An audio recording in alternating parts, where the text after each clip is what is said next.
It's not allowing me to mirror. Rather odd.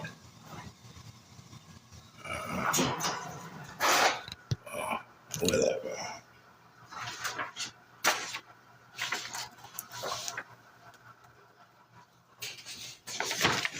Let me try it again. I don't know why it's not letting me mirror.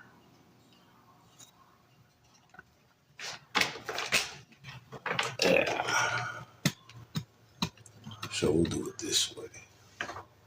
As a matter of fact, lean it off to the side a bit that way. All right.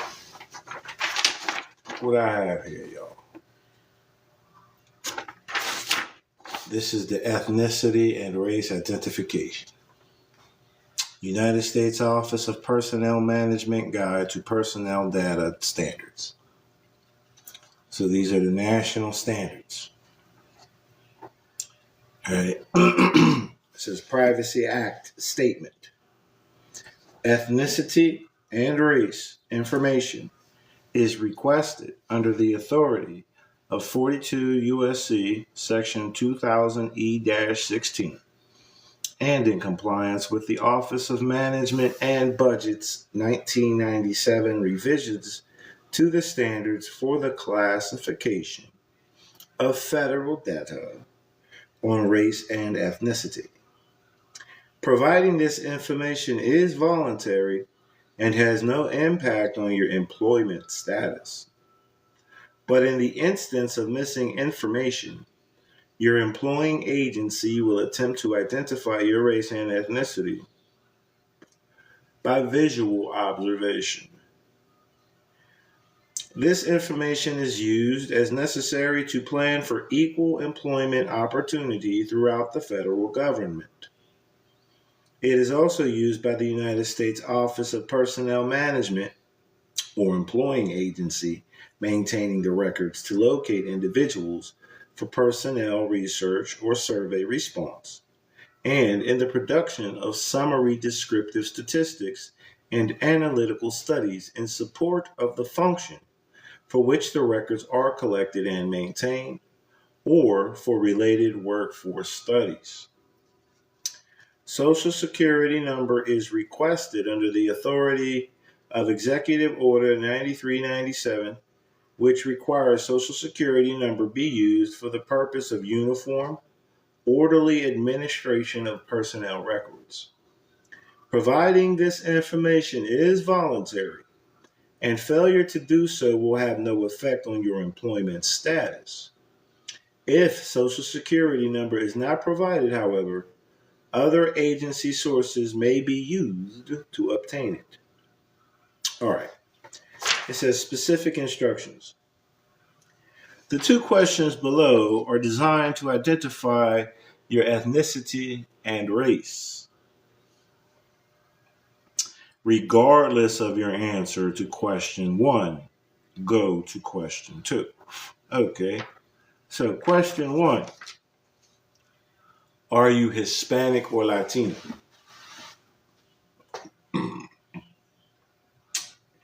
And it says in parentheses, right, in relation to Hispanic and Latinos.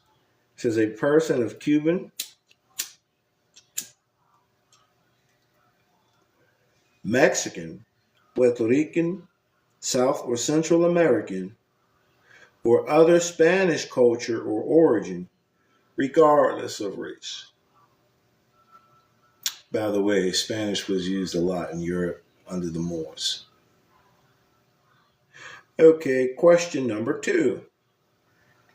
Please select the racial category or categories with which you most closely identify by placing an X in the appropriate box. Hold on 1 second. Okay. All right. Back to it then.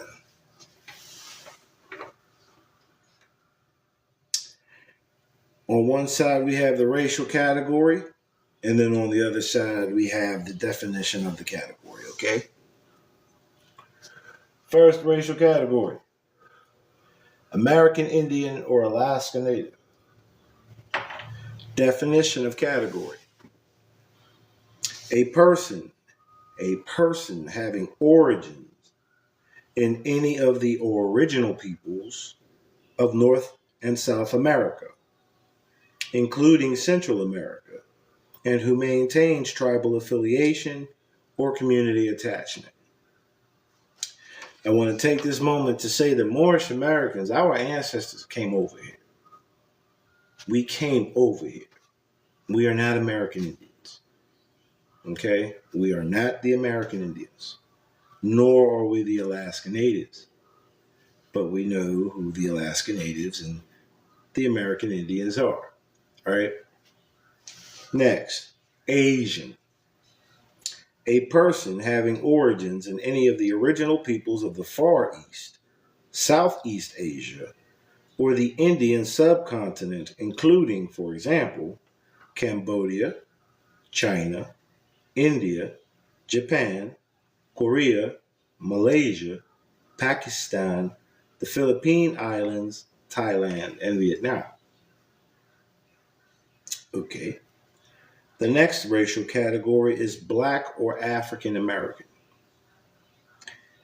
A person having origins in any of the Black racial groups of Africa. Hope you caught that. The next one is Native Hawaiian or other Pacific Islander. So these are people off the coast of California, if you will. A person having origins in any of the original peoples of Hawaii, Guam, Samoa, or other Pacific islands, like Polynesian. And then white. A person having origins in any of the original peoples of Europe, the Middle East, or North Africa.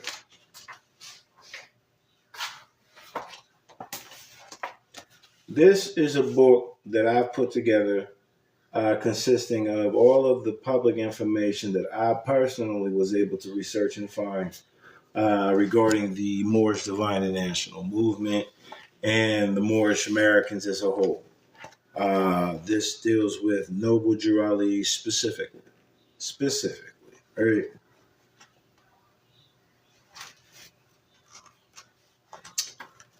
Remember, Drew Ali says, this says, white is a person having origins in any of the original peoples of Europe, the Middle East, or North Africa. All right? Keep that in your mind. All right? I'm going to read an excerpt from one of the newspaper articles entitled, A Divine Warning by the Prophet for the Nations. He says, I love my people, and I desire their unity and mine back to their own free national and divine standard, because day by day they have been violating the national and constitutional laws of their government by claiming names and principles that are unconstitutional. So I'm going to take a moment to stop right there real quick, and we're going to look at this SF-181 again, right? Original people. All right, original people. This is the classification of humans, right? Black or African American says a person having origins in any of the Black racial groups of Africa and has no mention of original peoples of anywhere. Thus, that is unconstitutional because it's not a people. Okay? That's the first thing I want to make a statement. And let me continue here. He says, if Italians, Greeks, English. So I'm going to look at this SF-181 again. Italians, Greeks, and English. These are Europeans. Right? He also says Chinese, Japanese, and Turks. So these are Asians. And some of these are Middle Easterners. And Arabians. Okay, so these are Europeans, right?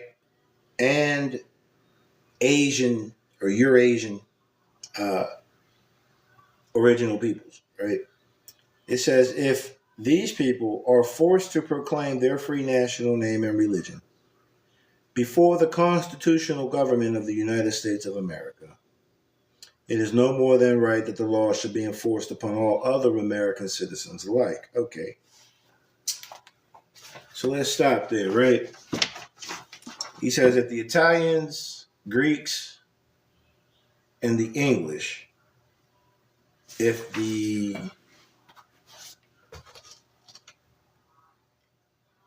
Chinese, Japanese, Turks, and Arabians, right, are forced to proclaim their free national name and religion before the constitutional government of the United States, then it is no more than right that that law should be enforced upon every other American citizen alike.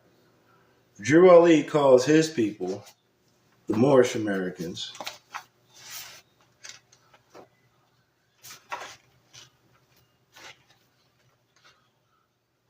North Africans. And we can tell, we know this for fact, by looking at the, which I'm looking for now, we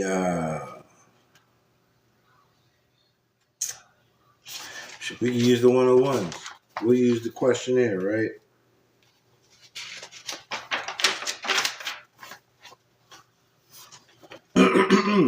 Number 12, what is his nationality? Moorish American. Question and answer number 13, what is your nationality? Moorish American. 14, why are we Moorish American? Because we are the descendants of Moroccans and born in Africa. Okay, Moroccans. Where is Morocco? Morocco would be North Africa, right? But let's be more specific. Let's really have Noble Drew Ali say so, right? Let's not depend on what I'm saying or my interpretations, right? Here it is. This is what I was looking for. All right. The Divine Constitution and Bylaws.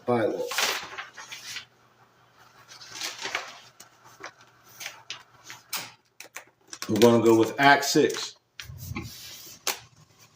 With us, all members must proclaim their nationality, and we are teaching our people their nationality and their divine creed.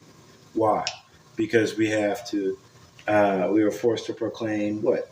Our nationality and our divine creed before the constitutional government of the United States of America, right? It says, with us, all members must proclaim their nationality, and we are teaching our people their nationality and their divine creed, that they may know that they are a part and parcel of this said government, and know that they are not Negroes, colored folks, black people, race and identification. He's saying, well, with his people are not blacks and Negroes and coloreds, right? Which are labeled as Africans. But let's go a little further. He says, or Ethiopians, because these names were given to slaves by slaveholders in 1779. So before 1779, these labels did not apply. And lasted until 1865 during the time of slavery. 1865 is when slavery was abolished. He says, but this is a new era of time now, and all members must proclaim their free national name to be recognized by the governments in which they live and the nations of the earth. This is the reason why Allah, the great God of the universe, ordained Noble Drew Ali, the prophet, to redeem his people from their sinful ways. From their sinful ways. And if you read that same article that I was reading called A Divine Warning by the Prophet for the Nations, and you get down into the later paragraphs, you'll see that Noble Drew Ali was stating that it was his people that were identifying with unconstitutional names and acting in sin. But anyway, this is the part I wish for y'all to hear. It says the Moorish Americans are the descendants of the ancient Moabites who inhabited the northwestern and southwestern shores of Africa. Okay? So when we go back to this ethnicity and race identification, where do we find North Africa? White. a person having origins in any of the original peoples of Europe, the Middle East, or North Africa. Now, all three of these classifications deal with people who came to America. We came to America. As the story goes within the Moorish diaspora, the Moabites were given permission to civilize or colonize, whatever, the four corners. We also read that in the Circle 7 that the Moorish Americans, as the Moabites, right, along with the other Canaan, we all came out of the land of Canaan, or Canaan. That's in the Middle East, y'all. It says that the Moabites came out of the Middle East. And then they went to all four corners. I'm making this known because I see so much of these people out here imitating and perpetrating as Moorish American scholars. I mean, I see a lot of them. They think they Muslim, right? And they're out here misleading. They're misleading other people into thinking that the Moorish Americans are the Indians, or that the Moorish Americans own everything. The people are missing out. They're missing the fact that Drew Ali was teaching his people to come back and to be together as one with the rest of humanity. Right? This Moorish Divine National Movement. Anyone teaching that separation, that segregation, and that division, they're not using this information. They're not using the proper information. Moorish Americans, the race classification of a Moorish American is white. We look at the European first, second, third, fourth, fifth generations who've been here in America. They're identified as Americans. The same thing with the Middle Easterners. All right, for first, second, third, for all these generations of people who've come over to make new lives here. Now, Drew Ali is saying that Moorish Americans, our ancestors came over here and did the same thing. We established the estates here in America, just like all these other people. That's all Drew Ali was teaching. He was not teaching that Moorish Americans are party to these treaties as Moroccans.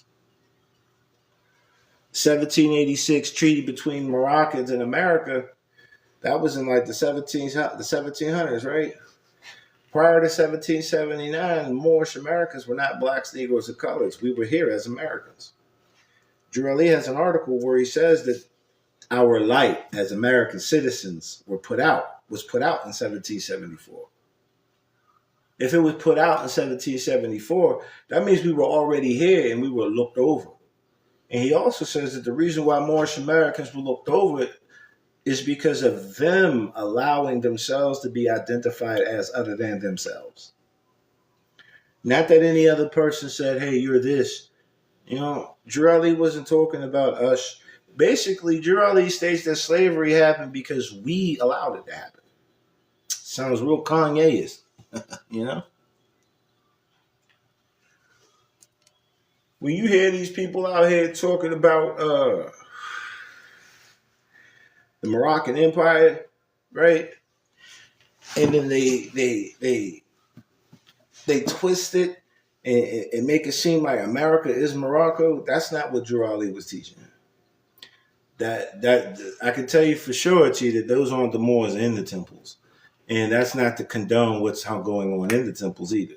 But I'm letting it be known. You've got a lot of these people out here who are trying to. It's sovereign citizen bullcrap, is what it is. It's sovereign citizen bullshit, right?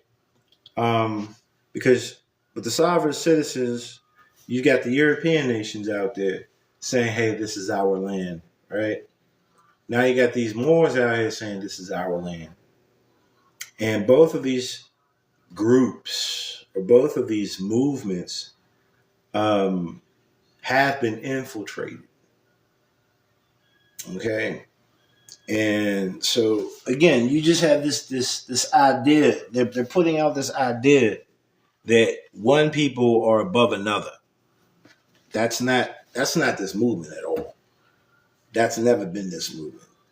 If you are one with a real analytic mind, you'll see that Drew Ali was saying, "Hey, we here just like everybody here. We're only here for equity. We're only here for what belongs to us, which is our commerce." That's all Drew Ali is saying. He's saying, "Hey, we're not blacks. We're not debtors. We are contributors. We are contributors to the economy." That's what Noble Drew Ali was teaching, and that's all he was teaching. He was not teaching uh, uh, Native Americans or Siberians who came across the Bering Straits. Drew Ali wasn't teaching that.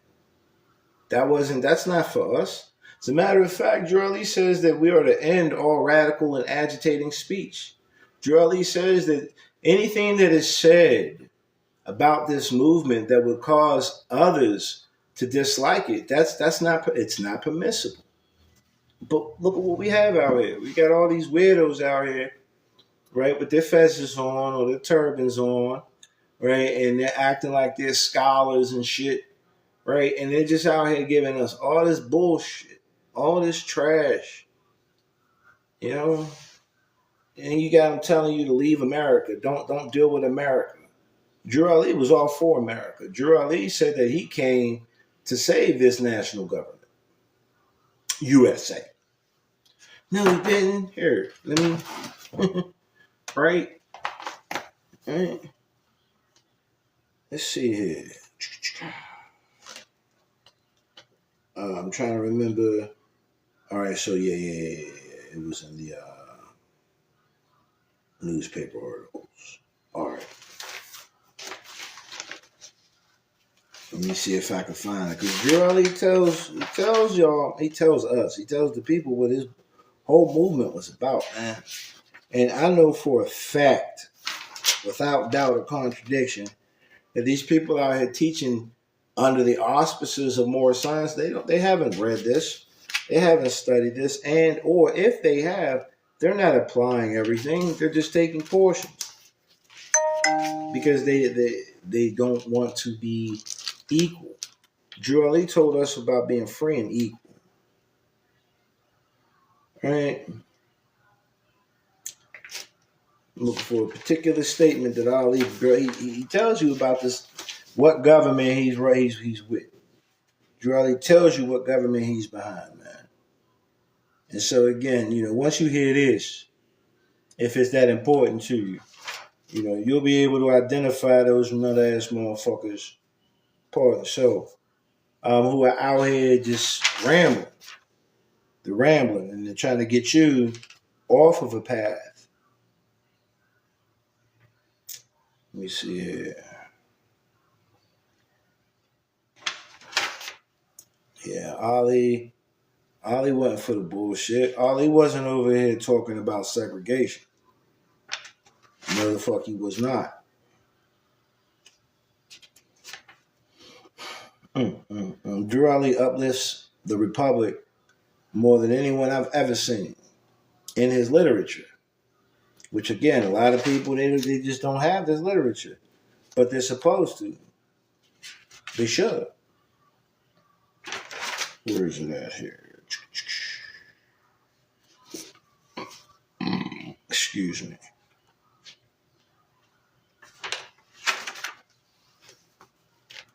And mind you, when Drew Ali says North Africa, he's talking about Northeast, Northwest. He's not just talking about. He's talking about Northeast, Northwest, South. He's talking North and South Africa, all right? But he's predominantly North Africa. North Africa isn't just Morocco. That's Tunis, that's Tripoli, that's Algiers, that's Libya, that's Sudan, that's Egypt. You know what I'm saying? And there's a lot of other places too. in North Africa, right there on that water line. And you cross that water and you go to Europe. Or if you're a little further over, you go into Asia. But let me get y'all. Damn, I done hit the blunt 2 or 3 times and lost focus. I was just reading this stuff.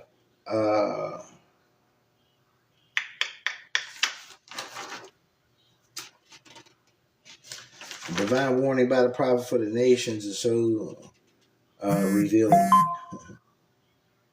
It is. It's rather revealing. And let me read this real quick, right? I hear it says the prophet warns all Muslims. He's warning the Muslims, right? I hereby inform all members that they must end all radical speeches while at work, in their homes, or on the streets. We are for peace and not destruction. Stop flashing your cards at Europeans. It causes confusion. Remember that your card is your salvation. Failure to obey these orders will be a severe consequence, which we see today, right? We are for love, truth, peace, freedom, and justice. And when these principles are violated, justice must then take its course. Let me see. All right. That was just that one little part that I wanted to read where, he's telling the people don't do the agitating radical shit that these Moors out here still doing, right? Let me see here.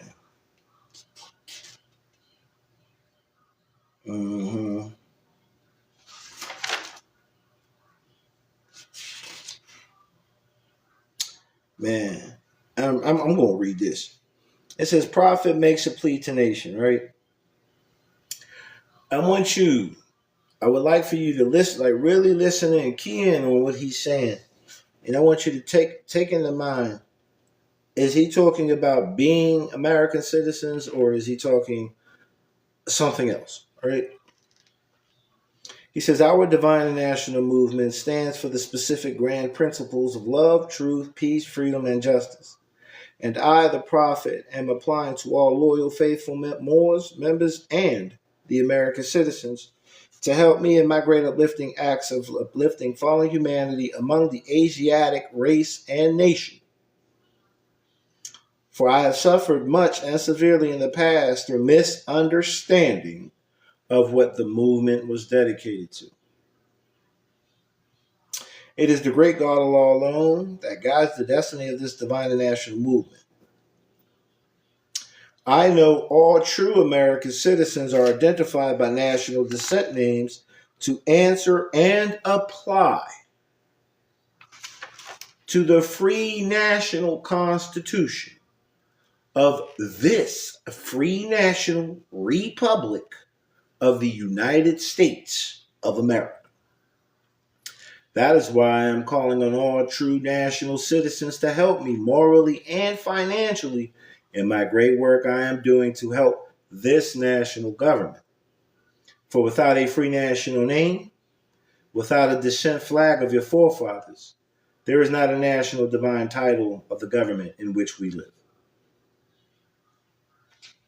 What is Noble Drew Ali telling? Is he telling you, hey, we're Moroccans from Morocco, and that we're supposed to disconnect with America? Mind you, he says of this free national republic. Now we know that in the republic, in order to be a Republican, you have to be what? White. You have to be white. The white belongs to the republic. Okay. White, a person having origins in any of the original peoples of Europe, the Middle East, or North Africa, right? I didn't get to what I was getting to, though. Hold on. Because Drew Ali sends warning shots out, man. He's telling these people out here, like, yo, y'all out here trying to mislead the people.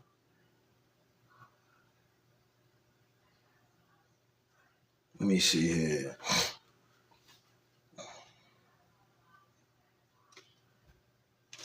Drew Ali talks about us being the founders of civilization. Absolutely. But not just the Moroccans of Moorish American. Do y'all not understand that all North Africans are identified as Moorish American? We're Moorish American because we're descendants of Moroccans. All right? But the Moors The Moors are in Africa, Asia, Europe, America, right? Anywho, let me get to that. Mm.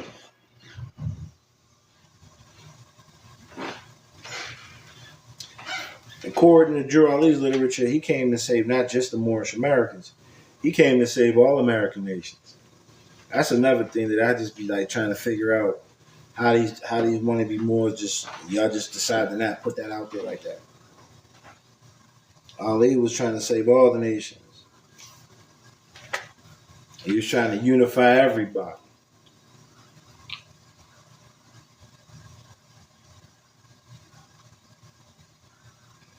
All right, listen. He says the industrious acts of the Muslims, right? And then he says of Northwest and Southwest Africa. These are the Moabites, Hamathites, and Canaanites. Let me reread that. The industrious acts of the Muslims of Northwest and Southwest Africa. These are the Moabites, Hamathites, and Canaanites who were driven out of the land of Canaan by Joshua and received permission of the pharaohs to settle in that portion of Egypt. Okay, so the people came down out of Canaan into Egypt. In later years, they formed themselves kingdoms. These kingdoms are called this day Morocco, Algiers, Tunis, Tripoli, etc. They originated the beauties of the Alhambra, and to an unpracticed eye, the light relives the fanciful arabesques which cover the walls of the Alhambra appear to have been sculpted by hand. Okay. With a minute and patient labor and inexhaustible variety of detail, yet a general uniformity and harmony of design truly astonishing. Let's see. I'm jumping here. The primitive colors alone were used, says Ford, by the Egyptians. I'll need to know who's Ford. By the Egyptians, Greeks, and Arabs in the early period of art, and they prevail in the Alhambra wherever the artist has been Arabic or Moorish. So the Moorish and the Arabs, they share something there, right? Because the Moorish, this is North Africa, and the Arabs, this is Asia. And all of these people came down from where? The land of Canaan, the land of Canaan, right? All right, anyway.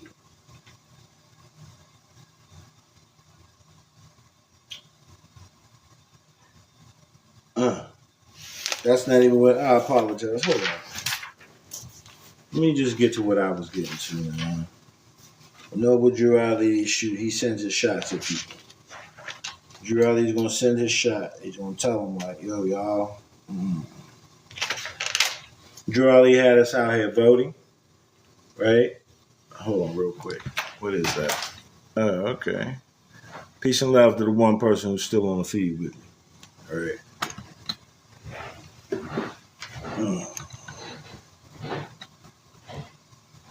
All right.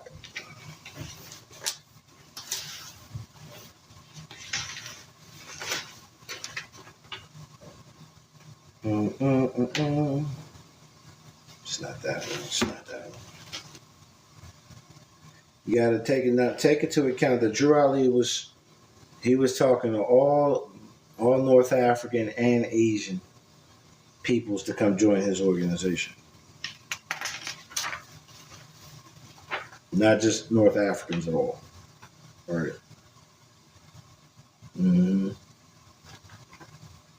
Where's it at? I'll know it when I see it, y'all. Just give me a second.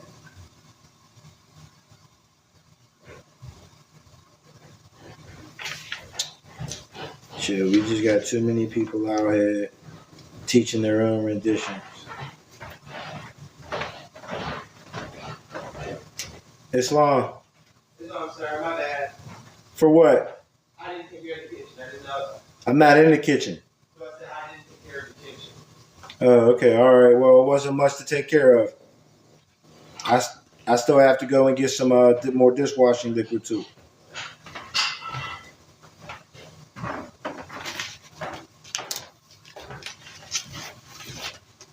Let me see. Sporting temples, conclave. All right. Islam to you too, D.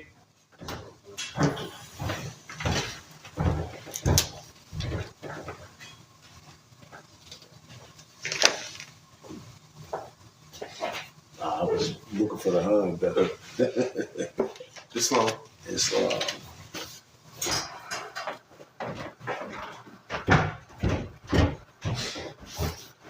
The whole purpose of the Moorish Divine National Movement was to teach the people of all nations, from all countries, from all continents, to be able to act as one people here in America.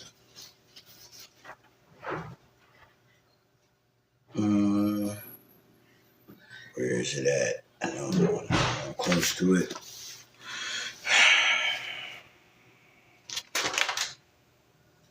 Boom. All right. Got it. I got it.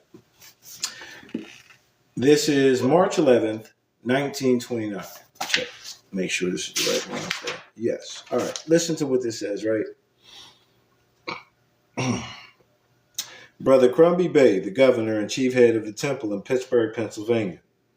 Brother Childs Bay, governor and chief head of the temple in Cleveland, Ohio.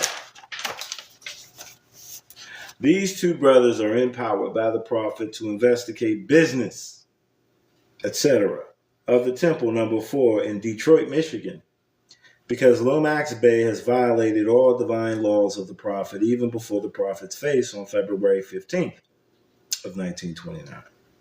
By the way, Lomax Bay is also Al-Azadeen,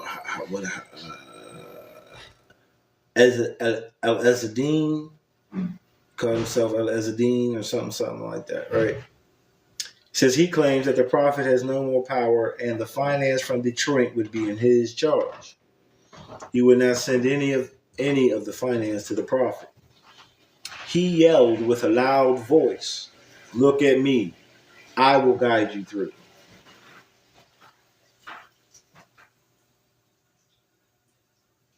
Fella. Okay. Now I know where that's coming from. He says, "Look at me. I will guide you through. This is lawful and living evidence spoken before 1,500 people, and the prophet was also present," right? He says, "I, the prophet, declare his office vacant and the name of Grand Governor discharged. He can only be a member according to the law, because the Moorish Science Temple of America is a divine organization. Each temple was under supreme guidance of the prophet. Listen, when man fails after being placed head of any temple by the prophet of obeying our divine laws and constitutions, he is a traitor and enemy of the divine creed and unloyal to the national government, USA, to which the movement is to make men and women better citizens." From the prophet. Drew Ali was for the U.S. government. Period. He was not out here telling anybody to disobey the U.S. government in any capacity. So again, you got all of these hate mongers out here trying to tell you that Moorish Americans are supposed to be what? Non-Americans. And then you got others telling people that the Moorish Americans are the only true Americans.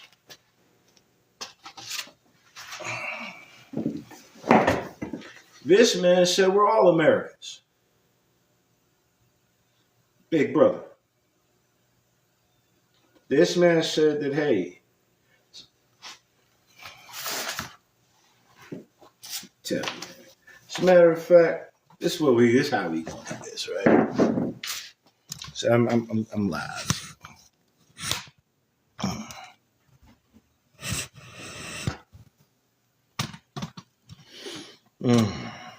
And we're going to do this. And then we're going to turn this around. It's still not letting me flip camera. Oh, there we go. All right. Now I can do it. All right. Mirror. There we go. All right. Check this out.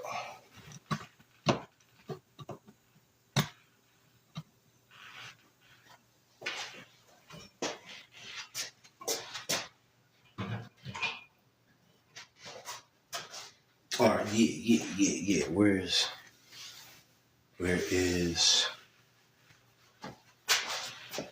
that? Oh, super tripping.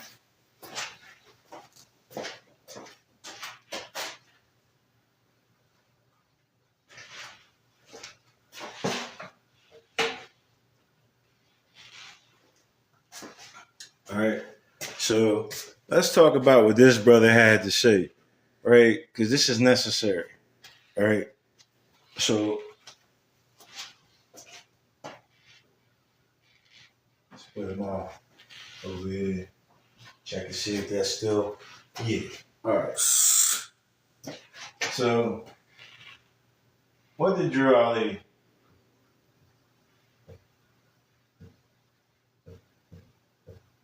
What did he tell us about being American citizens? He says that every nation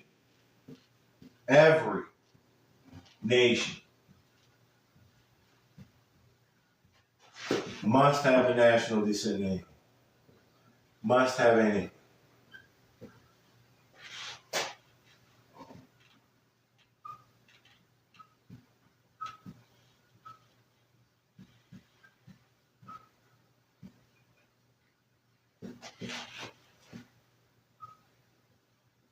All right. So he said that every nation must have one, right? Let me see. Can y'all see that? Try to. Yeah. That's beautiful. All right.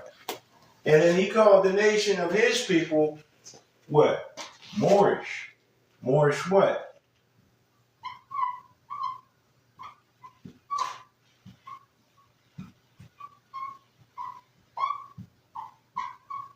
Moorish America.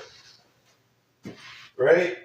And he told us in his literature that the Moorish American are North African.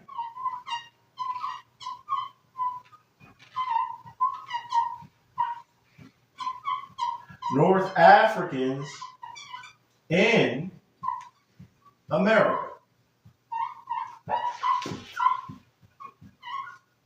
All right? Drew Ali tells us that Moorish Americans are North Africans in America. Now we're going to go back to a divine warning, right? He says this is a warning, y'all. I need y'all to tell me whether the stuff that Drew Ali is saying aligns with a lot of these radicals who say that say anything but what he says. Listen, right? His words, right? The citizens of all free national governments, according to their national constitution, are all of one family bearing one free national name. American. American. All right? The nation is Moorish within the greater nation with it, which is American. That's what makes us Moorish. American.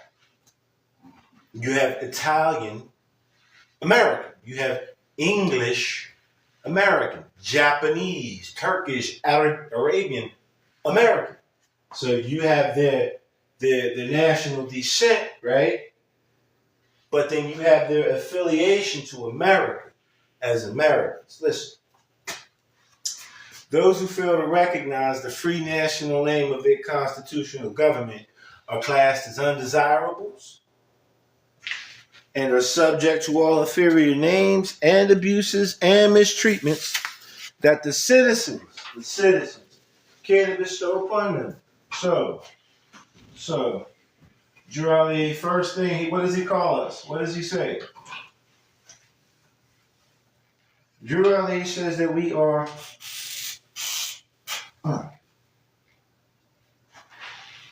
citizens. Now, mind you, right? This is all done post 1913. For those people who like to say, "Oh yeah," in this, 18, what was it, 1780, whatever.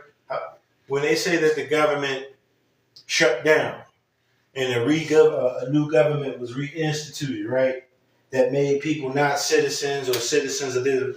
Drew Ali is still saying in the 1900s, he's calling us citizens.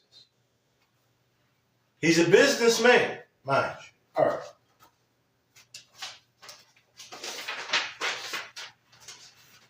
He says that any citizen that is not recognized by their government can be mistreated. Blacks, Negroes, right? According to America, blacks, Negroes, and coloreds belong to no original people. None. Zero, zip, zilch. And that's why blacks can't be citizens. Mind you, African doesn't mean black, and black doesn't mean African, because we also see here that North Africans are white. Just, again, throwing it out there, right? All right. He says, and it is a sin for any group of people to violate the national constitutional laws of a free government, of a free national government, and cling to the names and principles that delude to slavery.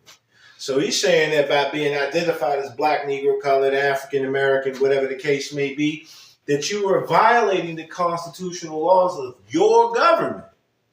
Your not a foreign government, your government. Your government. He says it is a sin for any group of people. Right? All right. Listen, right? He says, to violate the national constitutional laws of a free national government and cling to the names and principles that delude to slavery. Now, Drew Ali makes mention of the slavery that these people are in, and it's of two kinds. He says mental and economic slavery. Mental and economic slavery. Mental slavery and economic slavery. All right. He says, I, the prophet, was prepared by the great God Allah to warn my people to repent from their sinful ways. So what was the sinful way? Identifying as black, Negro, colored, etc., right? Because black, Negro, all of these are non-American terms.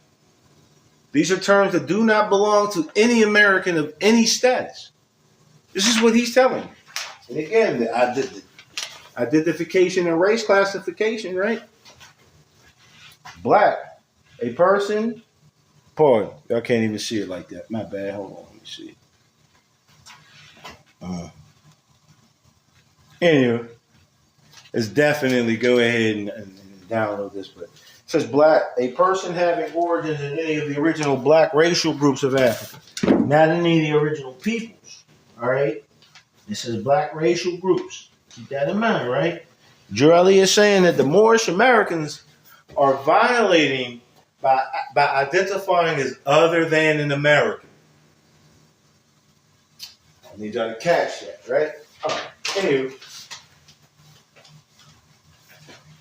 I, the prophet, was prepared by the great God Allah to warn my people to repent from their sinful ways and to go back to that state of mind of their forefathers' divine and national principles, that they will be law abiders. You got niggas out here trying to go against the law as it is. Oh, I'm a non-resident alien. Oh, I'm in the private. Oh, but are you an American citizen? No, I'm not a citizen. So you're in fucking violation. Whatever. Anyway, you're not a law abider. He says, and receive their divine right as citizens. So citizenship right now seems to be the core.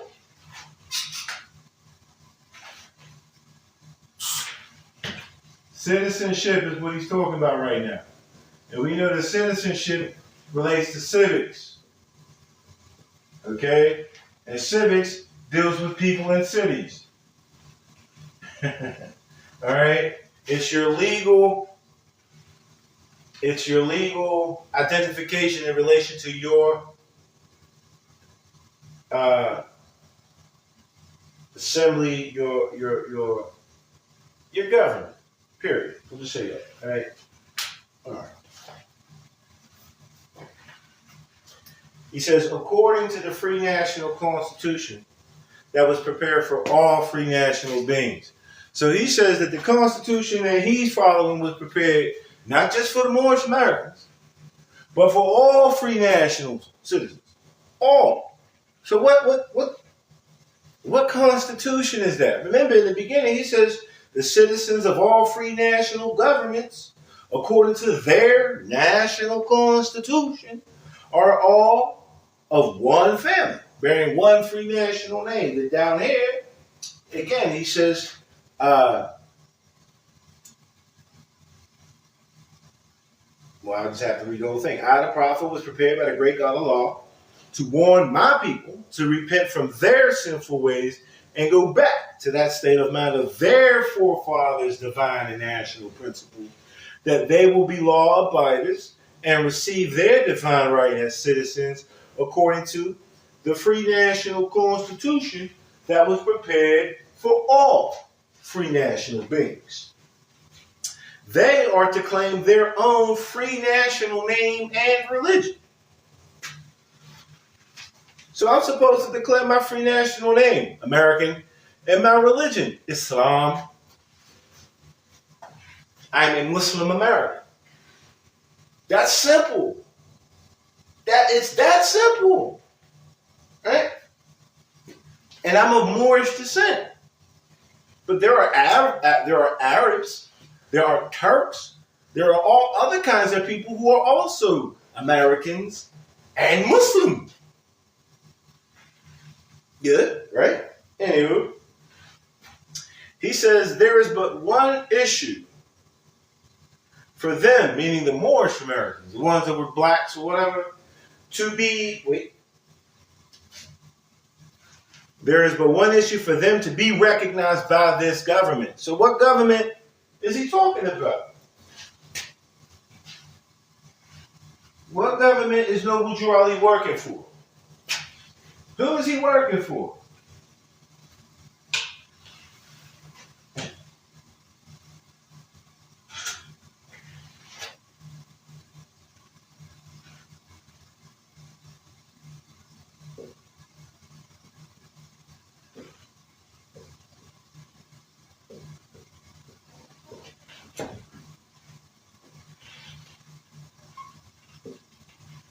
All right.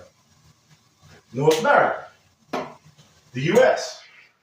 The USA.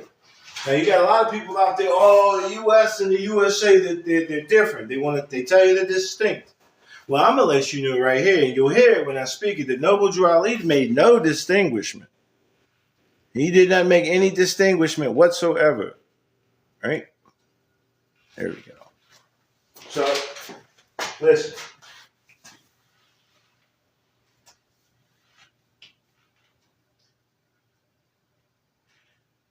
They are to claim their own free national name and religion. There is but one issue for them to be recognized by this government and of the earth, and it comes only through the connection of the Moorish Divine and National Movement, which has been incorporated. Pardon yourself.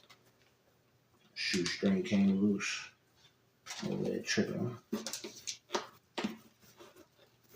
There we go. All right. He says, and it comes only through the connection. They are to claim their own free national name and religion. There is but one issue to be recognized by this government and of the earth, and it comes only through the connection of the Moorish Divine National Movement, which is incorporated in this government, and which is incorporated in this government, and recognized by all other nations of the world. What is that? United Nations? United Nations. All the other nations of the world united. They know it. They know America. They don't know Moorish American national government. They don't know that. They don't know that. The world don't know that. The world knows America, though. Right? Right. Let's see. Listen, man. He says, and through it, meaning this movement, right, which was brought to bring everybody together as one, and through it, they and their children can receive their divine rights, unmolested by other citizens, meaning their citizens too, that they can cast a free national ballot at the polls. Did you know that non-resident aliens can't vote? Did y'all know that? Did you know that blacks, Negroes, and colors can vote? Non-resident aliens can't vote? And Drew Ali is saying, hey, that as an American citizen, by the way, you can vote. But listen, right? He says that they can cast a free national ballot at the polls under the free national constitution of the state's government, and not under a granted privilege as has been the existing condition for many generations, right? So he said he just told the Moors, hey, y'all can go to the state poll and cast your ballot. He just said you can elect people to represent the people in America. Not in Morocco, in America, right? And then he says, and not under the granted privilege. What is the granted privilege as far as voting is concerned? That's the 15th Amendment. What is the 15th Amendment associated with? The 14th Amendment. What is the 14th Amendment? Corporate citizenship. I don't even want to say it that way. Non-incorporated citizenship. Yeah. Non-incorporated citizenship. Not even recognized. Right? You who doubt whether I the prophet and my principles, remember the principles too, are right for the redemption. Here's the redemption, man, of my people. Go to those that know law, in the city hall, and among the officials in your government. So Drew Ali said, hey, look, if the shit that I'm telling you, if me telling you that we are American citizens and that we must abide by the law, if he's saying if this shit ain't right, go to those who know law. In your city hall, that's your assembly. Those are your organizations where you talk to your representatives. He says, go to them, go to the city halls and in your governments, wherever you live, and ask them under an intelligent tone, and they will render you a favorable reply, for they will be glad to see that I have brought you. Now, mind you, Drew Ali's not talking to the Moorish Americans right now. He says that they will be glad to see that I have brought you out of darkness into the light. Right? Appreciate the follows, y'all. We're going to keep it 100 all the way through, yo. Yes, the Form 181. L, if you really mean peace, but yeah, we're going to kick him out of here. Nah, I'm going to keep that weirdo in here. He needs to hear it too. Anyway, back to what I'm saying. Because you obviously don't remember me. But it's not about me. Anyway, where we at here? Okay. He says, money does not make the man. Everybody out here looking for the money. We want the gold. That's our gold. That's our stuff. Give it back. Money doesn't make the man. It is free national standards and power that makes the man and the nation. So there's a unification. That means that everybody got to invest. It's not the money. It's not the money. You looking for money? I'm a weirdo when I come in peace. Yeah, because we already had this talk. Weirdo. I changed my name on TikTok and you don't recognize it. I had you blocked and I unblocked you. You're coming in like you don't know who the fuck I am. And that's fine with me. But you and all that extra, the battle tested, I'm battle tested. Cool. Cool. Cool. Cool. Battle tested. Yeah, nigga. Anyway, because he's one of those people who say that we're not Moorish American. And that's fine. If he wants to be a Moroccan in America, fine. Right? If he wants to be a Moroccan subject some way, somehow, he wants to go back to Africa, let that nigga go, because this ain't the Moorish man. That's not this movie. Anyway, back to it. He says, money doesn't make the man. It is free national standards and power that makes a man and the nation. Then he says, the wealth of all national governments, so that's like a common wealth, right? The wealth of all national governments, gold, oh, look, here's the money. Silver, look, here's the money. And commerce belong to the citizens alone. And without your national citizenship,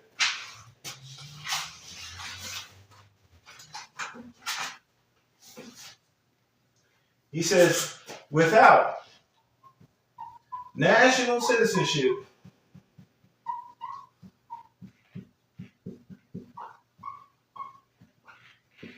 by names and principles,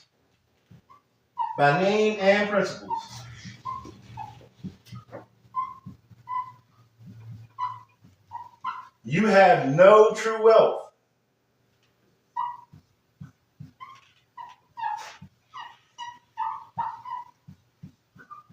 Girardi says, he says that the money, the gold, the silver, the commerce, right, belong to the citizens alone. And without your national citizenship, by name and principles, you have no true wealth. My poor and self. Checking my messages. All right, back to it. All right. Now, nationality and citizenship, they're not the same. So he's telling us that we got to bring these things together. That's why we are Moorish American. Right? All right. Anyway. He says, and I am hereby calling on all true citizens. So again, this whole statement that Joel is making, these paragraphs, he's not even talking to the Moorish Americans. He's not even talking. In his newspaper, he's talking to anyone who's willing to listen. He's not talking to the Moorish Americans. He's talking to other true American citizens, telling them, hey, this is how it goes for everybody. And I need you to help me get my people who have fallen, right, to stand back upright, to get back in the ranks. Anyway, as Americans, right? All right. He says, listen, right? And I am hereby calling on all true citizens that stand for a free national government and the enforcement of the Constitution. What Constitution again? The U.S. Constitution. So Drew Ali is saying that we're Americans. We're not coming as Moroccans into America. We're Americans of Moroccan descent. We're on this side. We don't need to be out here talking about 1786 and all these other treaties and shit. That ain't got nothing to do with us as American citizens. These Moors that Drew Ali is representing, those are not the Moors who are saying, hey, we need to get back to Africa. That's not what he's not saying. That shit, he ain't never said that. He ain't never said that. Anyway, listen. And I'm hereby calling on all true citizens that stand for a free national government and the enforcement of the Constitution to help me in my great missionary work, because I need support from all true American citizens of the United States of America. So who is he playing to? Right? He's not over there playing to the Moroccan government. He's not talking to anybody in Africa.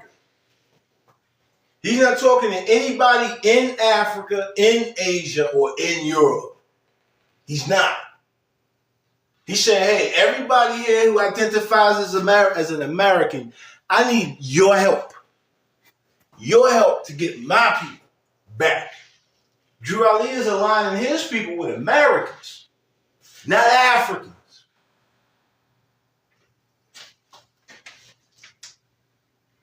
He says, help me to save my people who have fallen from the constitutional laws of the government. Help me to save my people. Remember, Black, African American, according to the race and identification, it's not a people. It's not a people of any land. It's a racial group. It's just a group. It's not a people. Help me to save my people who have fallen from the constitutional laws of the government. I'm depending on your support to get them back to the constitutional fold again. So Drew Ali was relying on other American citizens to help him get his people who think that they're from who think that they need to go somewhere else. To recognize you're already at home, my nigga. You're already here. Be one with the family. Be one with the people. Be we the people. Right?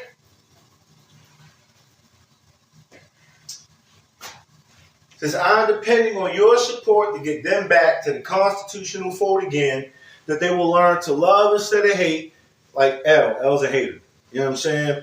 And will live according to love, truth, peace, freedom, and justice. See, there's no peace, freedom, or justice coming from people like that brother there. Right? Supporting our, listen to this. Supporting our free national constitution of the United States of America. Drew Ali just said that the American Constitution is for the Moors too. He just said our, supporting our. He said, I need all other free national citizens of the USA to help me get my people back into the constitutional fold. Right? That they will learn to love instead of hate and will live according to love, truth, peace, freedom, and justice, supporting our free national constitution of the United States of America. Drew Ali was all-inclusive, non-exclusive. You heard me? There was no segregation. There's none of that in this movement. None of that in this movement. I love my people and desire their unity and mine back to their own free national and divine standard.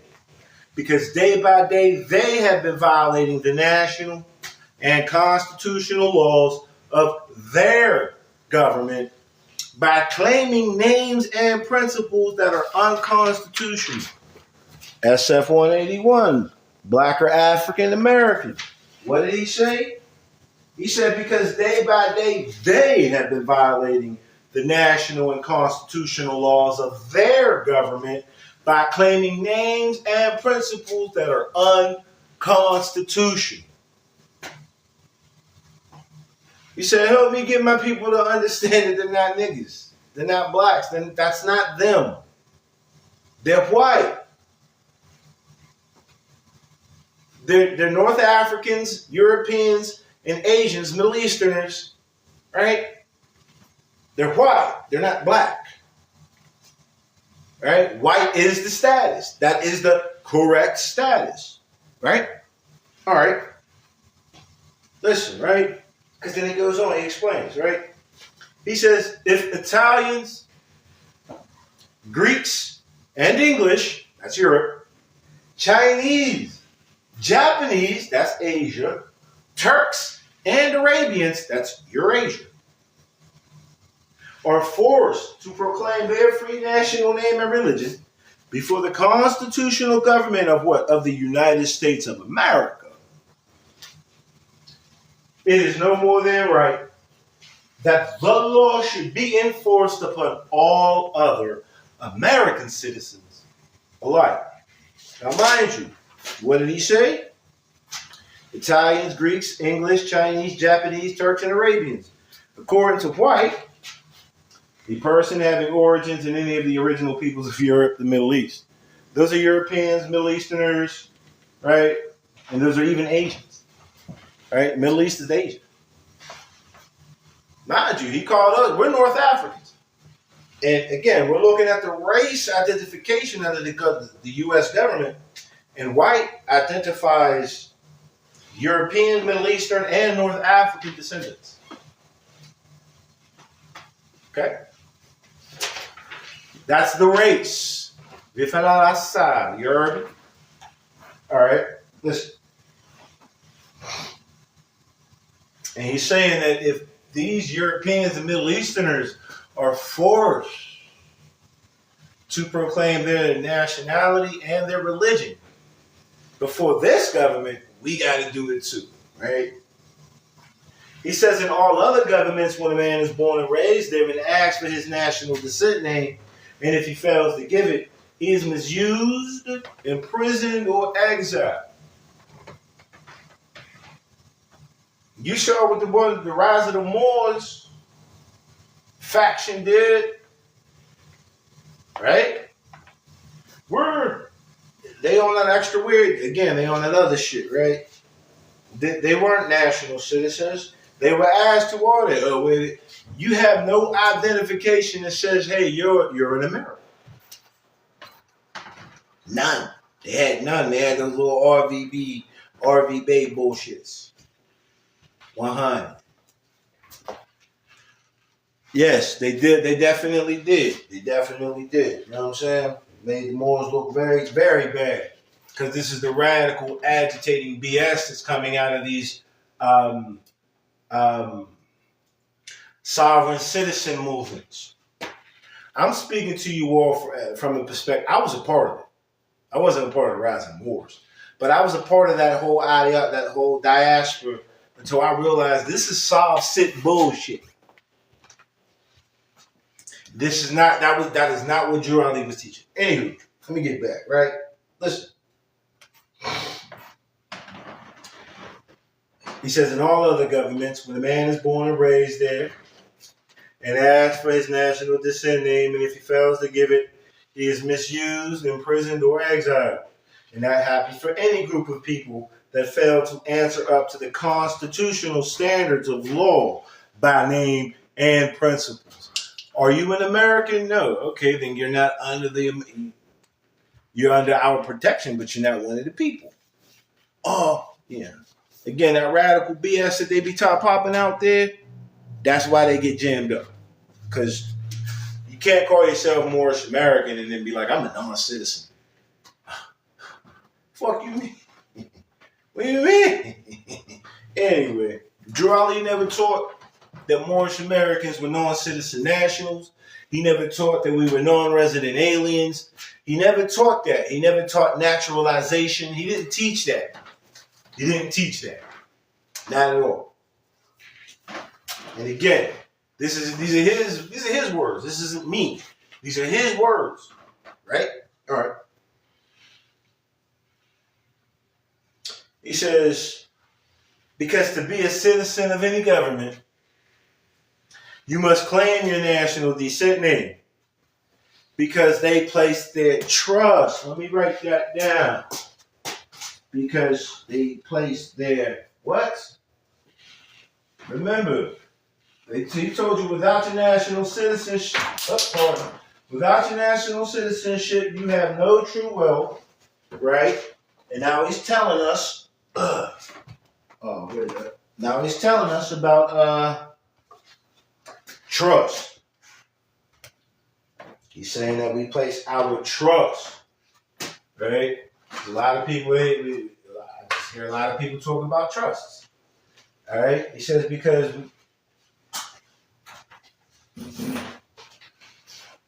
they place their trust upon issue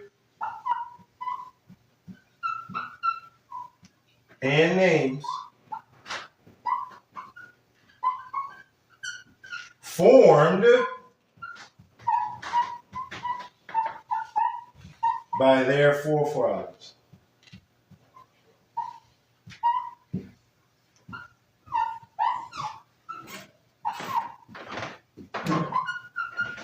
So So what is Durrelli telling us here? He's telling us that our forefathers were there. We're party to the Constitution.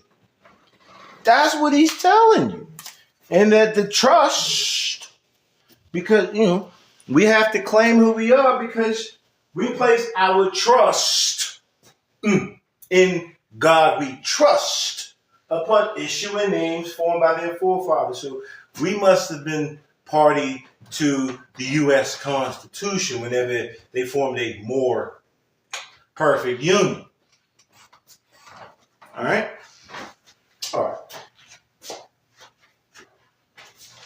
It says the word Negro deludes in the Latin language to the word Nigger. So a Negro, a black, a colored, right? An African American, right? Because all of these, they're one, right? Delude to that Nigger. That's what they mean in law, is what he's saying, right? And he says the same as the word colored deludes to anything that is painted, varnished, or dyed, meaning something that is not truly itself. This shirt may have been white, right? But it was dipped in something and made black. So this is color. It's not really itself. This board is white. When I place mark on it, it becomes black. It's painted, tarnished, whatever. When I erase it, right, it's pure again. Anywho, he says that every nation must bear a national descent name of their forefathers, because honoring thy fathers and thy mothers, your days will be lengthened upon this earth. These names have never been recognized by any true American citizens to this day. Of this day, excuse me. So black, Negro, colored, African American, foundational black American, black, whatever. None of that. None of that has ever been. None of that. All right. And again, he shows us when we look at the SF 181, the black or African American relates to no original people. This is what he's saying. Constitutionally, it doesn't exist, right? Listen. He says, through your free national name, you are known and recognized by all nations of the earth that are recognized by said national government in which they live. Did that jump? No. All right. Let me read that again. Through your free national name, you are known and recognized by any true American citizens of this day. Oh, damn, I jumped again. Through your free national name, you are known and recognized by all nations of the earth that are recognized by said national government in which they live. That's what it says. It says the 14th and 15th Amendments. 14th and 15th Amendments. 14th and 15th Amendments.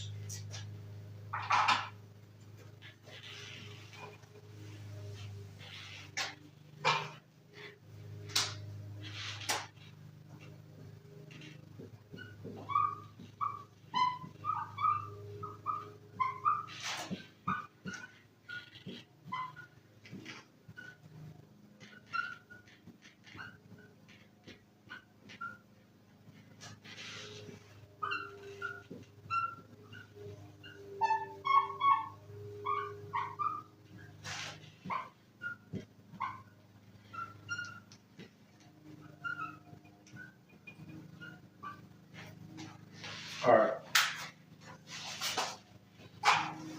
real quick, just to bring you back before we get to this, right? Jurali made, in the beginning of this, Jurali says,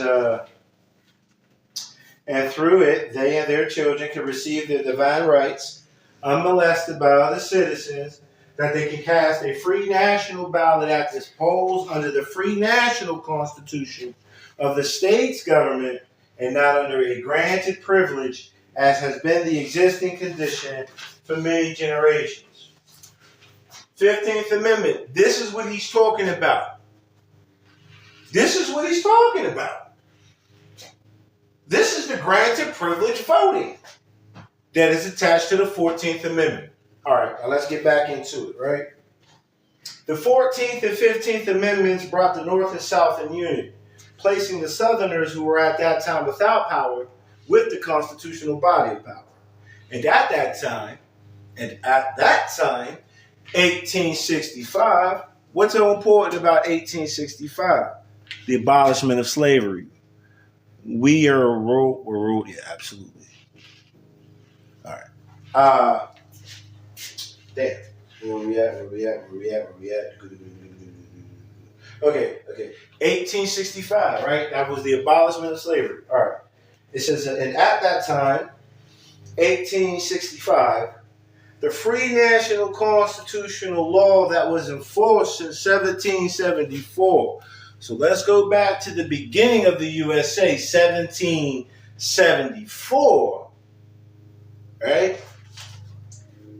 He says, and at that time, 1865, the free national constitutional law that was enforced since 1774 declared all men free and equal and free. Okay? And if all men are declared by the free national constitution to be free and equal, since that constitution has never been changed, there is no need for the application of the 14th or 15th Amendment for my people who are learning to be, as well as other citizens. Does this sound? Does this not ring to you what a lot of these soft sits are trying to enforce? Right? But in a deceptive way. Drew Ali's telling us the 14th and 15th Amendment doesn't apply to us. And it doesn't apply to any other citizen either, as long as they recognize that as American citizens, we're already declared such and such. The law has already been laid. The law has not changed. And all men. Remember, black, Negro, color, these are not men or women. These are designations of non-spirit. Okay? So he's saying that regardless of the North and the South doing what they were doing, right, in 1865, right, that's the 13th Amendment, right, followed by the 14th. If he's saying that 14th and 15th, us being identified as property and us having to vote not as state citizens, right, he said that shit don't apply to us. So there is but one supreme issue for my people to use to redeem. There goes that word, redeem. We done seen redemption. We done seen trust. Right? We done seen a lot of, we done seen constitution. Right? We done seen the words enforcement. We seen, so far, I'm just saying, this is the redemption program that everybody keep, this is it. This is it, right? In its purest form. Anyway. There is but one supreme issue for my people to use to redeem that which was law, and that is through the above statements. So Jurali is, again, remember, he's not talking to Moorish Americans. He's talking about Moorish Americans to other Americans in hopes that these other Americans will come to the Moorish Americans and say, hey, we're family. Get in line. All right. He says, then the lion, which is the rich and the rulers, and the lamb, which are the poor, can lie down together in yonder hills, and neither will be harmed, because love, truth, peace, freedom, and justice will be reigning in this land. Is he in Morocco? No. He's in America, right? Right. All right, let's keep going, right? In those days, the United States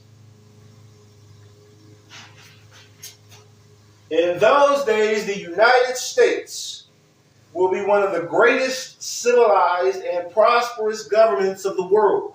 What, did he say USA? No. Did he say North America? No. What did he say? He said the US, right? All right, hold on, let's keep going though, right? He says, in those days, the United States will be one of the greatest civilized and prosperous governments of the world. But if the above principles are not carried out by the citizens and by my people, and he keeps saying my people because his people are learning to be better citizens. They don't understand citizenship. This is why he keeps saying citizens and my people and citizens. Not to say that his people are not citizens. Understand that his people are learning to be citizens.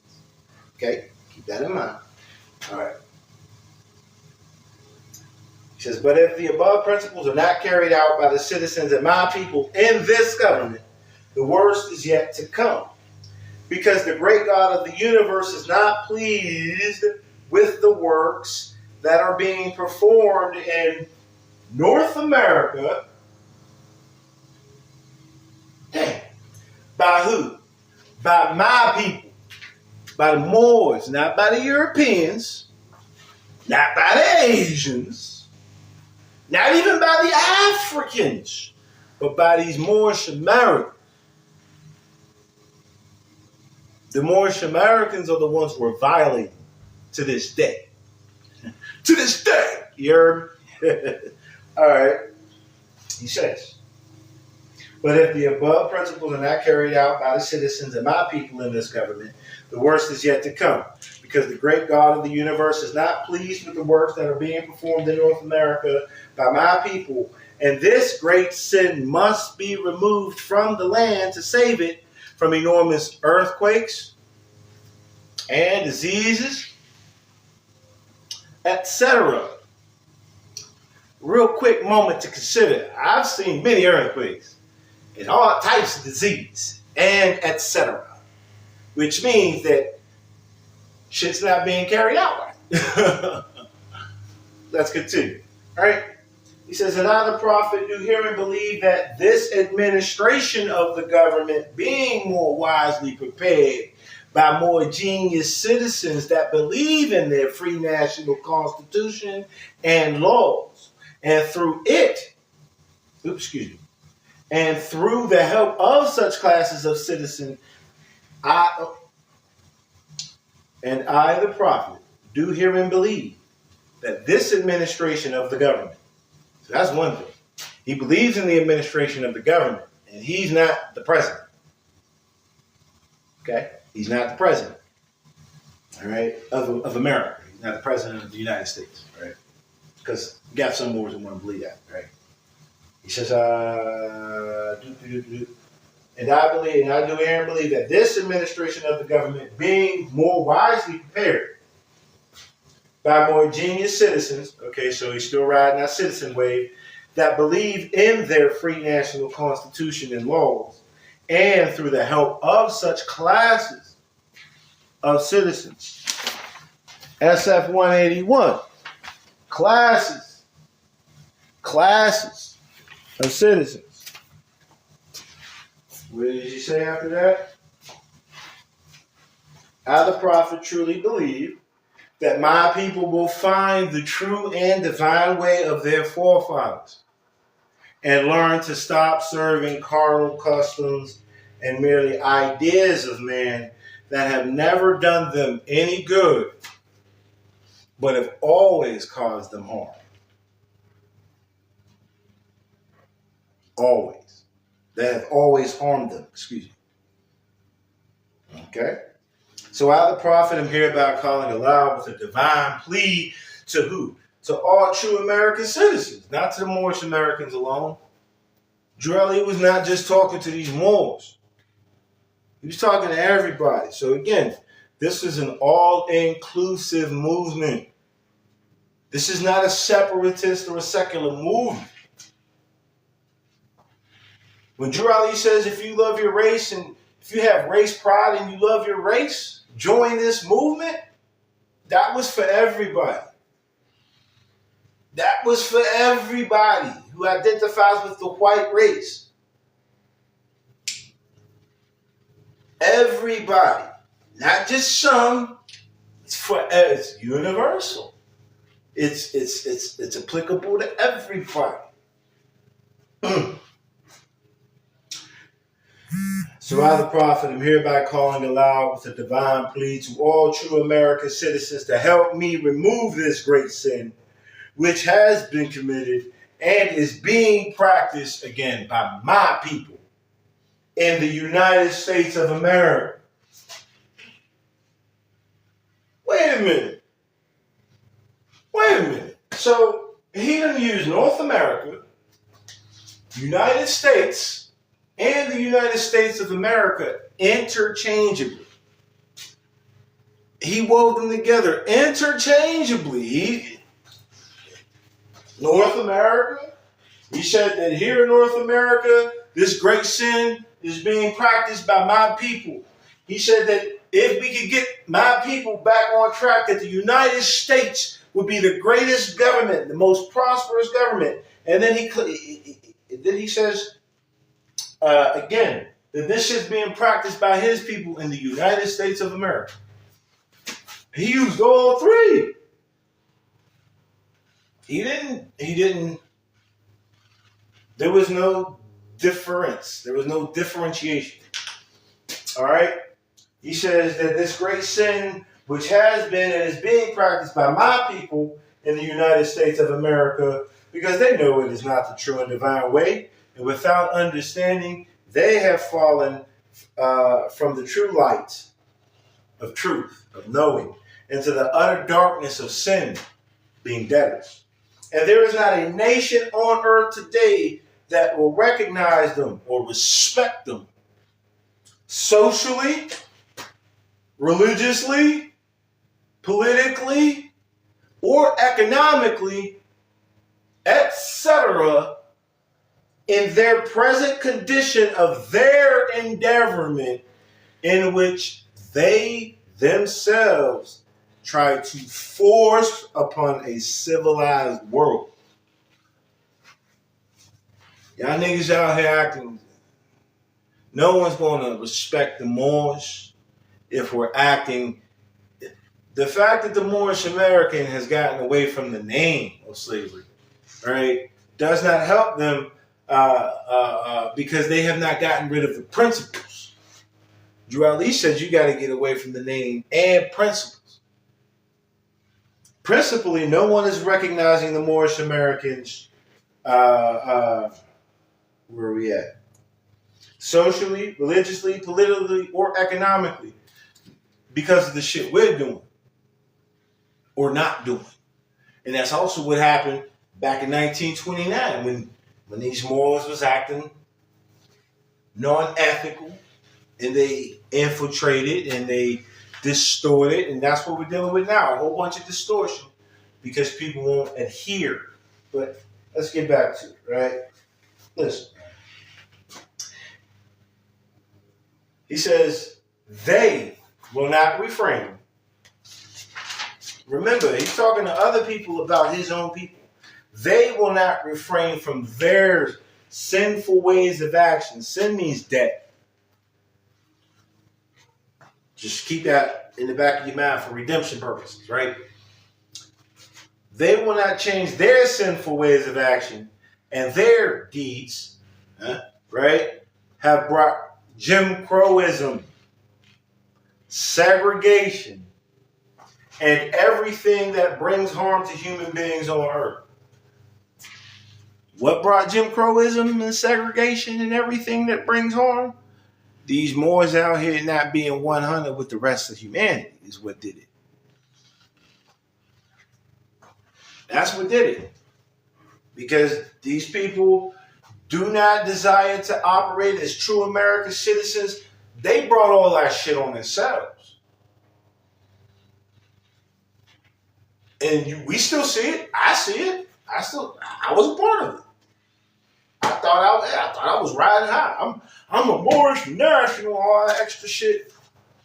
Yeah, I'm an American. You heard me? Don't nobody want to talk to. Y'all don't even see me wear my fez anymore. Because I can't be out here with that fez on because I'm not pale enough to be identified as a Turk. All they could really identify me as these Negroes in fezzes. Because these Negroes ain't out here working with the rest of the American citizens and trying to have love, truth, peace, freedom, and justice, right? Freedom and equality. They're not working with that. Niggas want to be bad. They want to be segregated, and segregation came. Can't be out here talking about, oh yeah, this is ours and da da da da da, and then tell the people y'all ain't shit, and then expect anyone anywhere to help.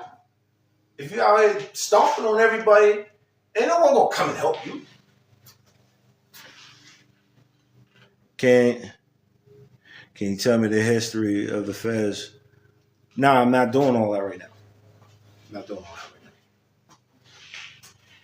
But I will tell you that the Fez represents Islam, and more so, it represents Sufism, a higher level of knowledge. That's all. Muslims, Jews, a lot of people wear the Fez. And those who wear the Fez are mystic. They are high. They are Gnostic. They are esoteric in their nature. That's what I'll tell you about the Fez. Anyone wearing the Fez says, hey, we're all one with the all. Not, oh, we're this, you're that, you stole that from us. We don't do all that. We don't do all that. All right? Listen. Drew Ali, now he's speaking about the actions of the Moors, right? He says, and they, meaning the Moors, who were acting as blacks and Negroes or whatnot, they fought the Southerners for all these great misuses. Remember, in the beginning, he said that you will be misused if you identify with an unconstitutional principle, right? He says, and they fought the Southerner for all these great misuses. But I've traveled in the South, and I've examined conditions there. And it is the works of my people continuously practicing the things which bring dishonor, disgrace, and disrespect to any nation that lives the life.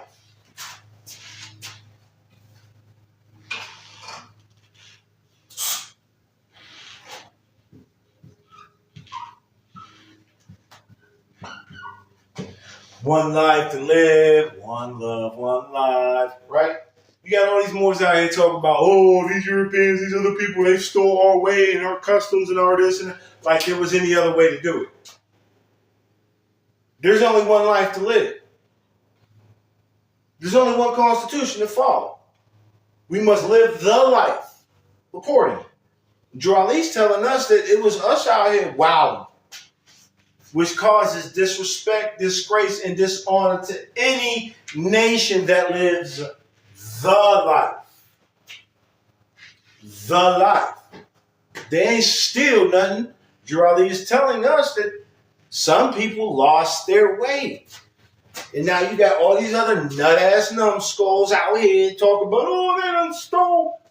Like Moors and Masonry, what is it, Abdullah El Mosley, Talib Bey or something like that, right? That Moors and Masonry and all of that. They teaching y'all, oh yeah, they stole from. Ain't nobody stole shit. Drew Ali said you forgot. Drew Ali saying that we caused this shit because we got off of it. Everybody else is on it. Everybody else is on it. Right? Listen. And I am hereby calling on all true American citizens for moral support and finance. So he's asking other Americans, not even his own, so to speak. He's not talking to his particular group of people. He's talking to the other Americans as one free net, as one family. Help me save the rest of these people. Because they out here running around talking about they everything but who the fuck they are and what they are. They out here, we was canging it. I used to get so upset, real shit, when I would see, the hate wars, right? On TikTok, or wherever, social media. And you got the people, we was kangs and we was everything. That shit used to hurt my heart. It don't no more because look at these so-called people, these so-called Negroes, man. Y'all want to be everything but American citizens. With no disrespect intended. American Indians are not American citizens. They're not American citizens. Are they? No. But you want to be an American Indian, or you want to be a Moroccan subject. That's not an American citizen. Right? Or you want to be an Egyptian, or you want to be a god. You want to be all of these things. But are you an American citizen? You're in America. By you being born here don't make you from here. So if you're saying you're not from here, get the fuck on. But if you're from here, you have to, he told you have to declare your nationality and your religion. So that this government can recognize you as one of the people. I mean, and now I'm hereby calling on all true American citizens for moral support and finance to help me in my great missionary work to bring my people out of darkness into the marvelous light. That was a whole statement that was not even said to Moorish Americans. Drelly did not say anything to the Moorish Americans in that whole statement.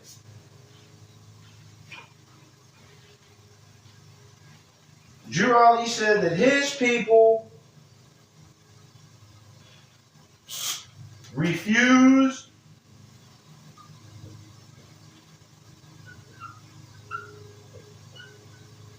to act civil.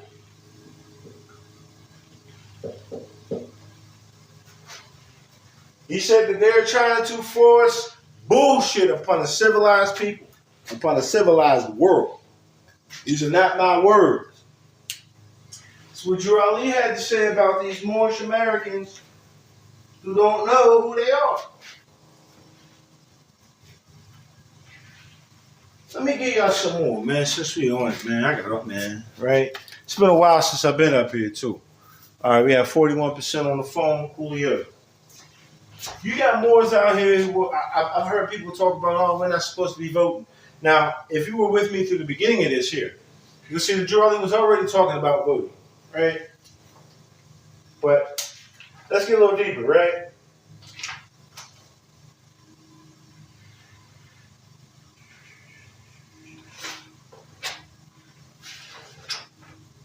I'm going to show you, all right? This is the information that every Moorish American who identifies as a Moorish American and who acknowledges Drew Ali as the founding father, they're supposed to have all of this. All of this. Everyone from the believers all the way up to the trustees. They don't have this. All right, look, right? So Drew Ali is going to talk about politics. Politics. Y'all see that? Political slavery and registration, right? We're going to read those. Drew Ali was talking about registration. You got Moors out here, we don't register with the government, and the government has been taking over. Drew Ali did this shit in the mid to late 1920s. So all of that shit that y'all talking about, some foreign de facto government that came, all of that shit was already known when he was presenting this information. And he was still leading you out of the bullshit. All right, listen. Political slavery. Right now, Drew Ali just told us that we don't have to vote under the privileges which had been existing for many generations. Listen, it says, anytime a man or woman fails or refuses to cast a sacred ballot at the polls, they separate themselves from all rights of an American citizen. For surely this is the one connecting medium for a citizen to his nation, voting.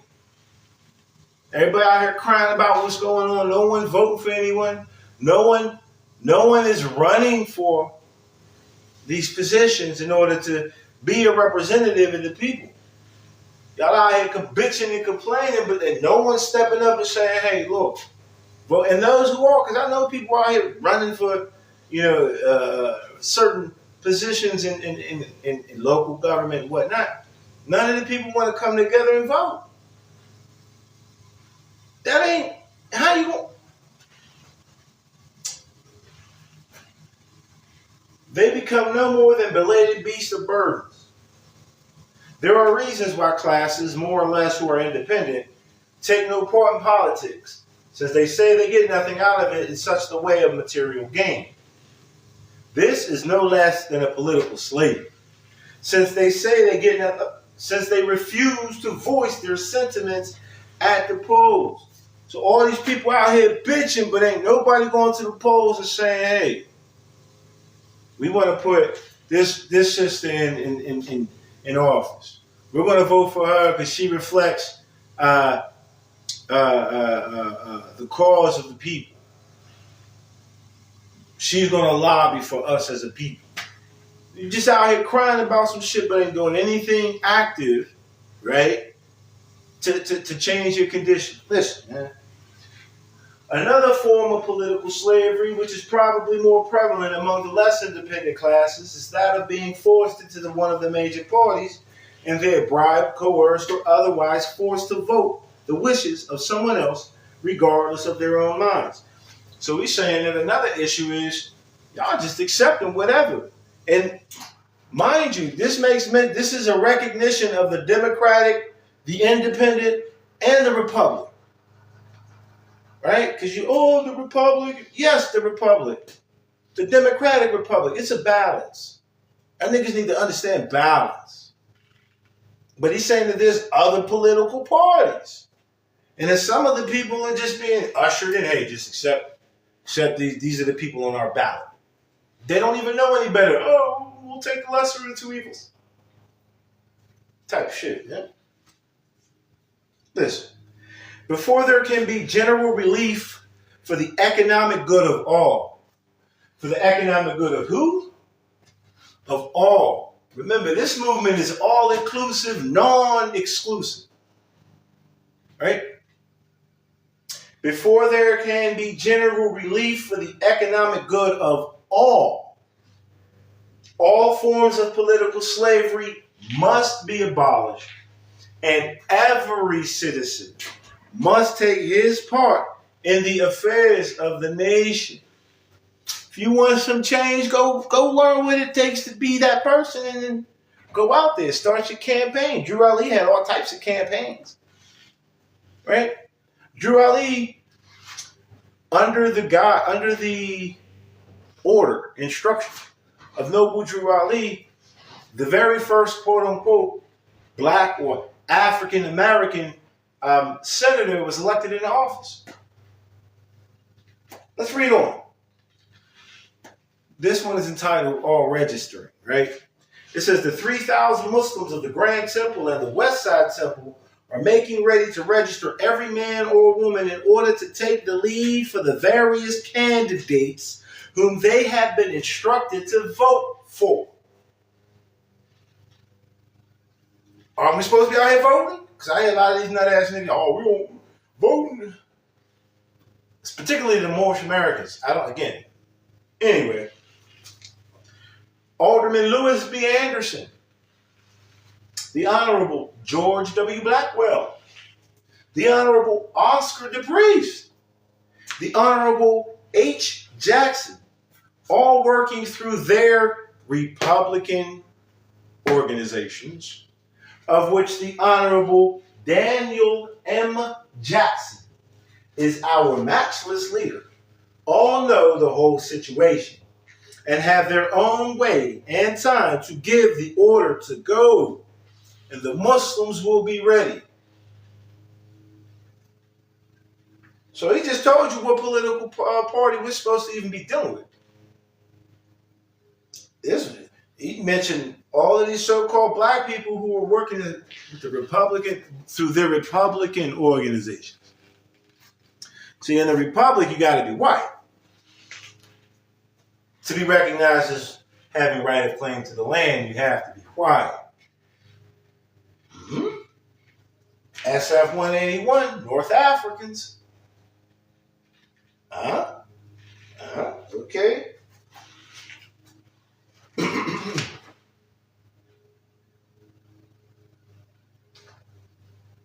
And then I'm going to just read this, right? Because this is real telling too, bro.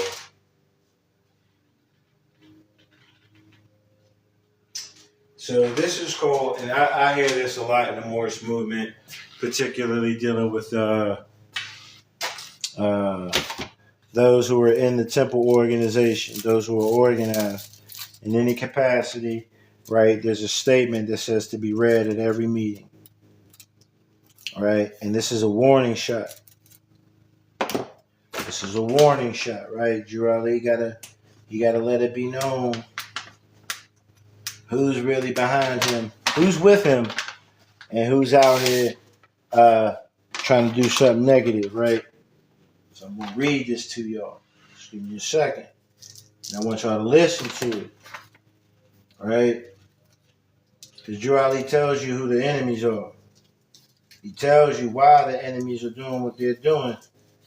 And he wants you to understand this. Right? Because I see the enemies. I see them and they look like me.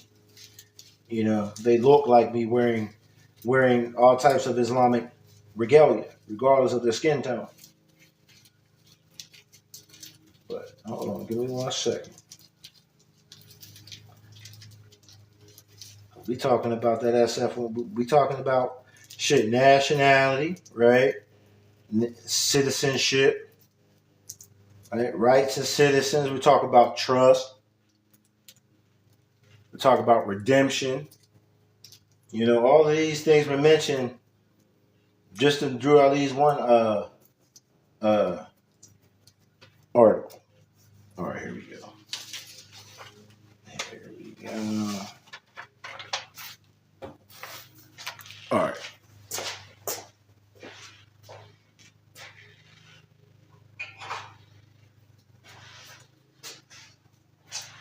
Islam.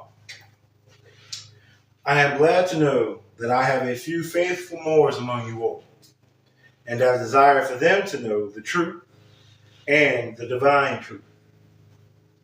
There is a host of jealousy about me and the movement now by the same people of our side of the nation.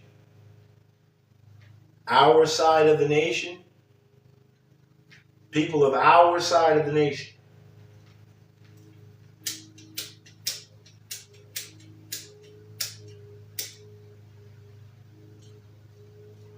So there's other sides of the nation? You ever think of that? There is a host of jealousy about me and the movement now from people of our side of the nation. So what nation is he talking about? What nation does he represent that he's saying that we're a reflection, we're one side of it? All right. He said, that claim that I was only a joke and unreal.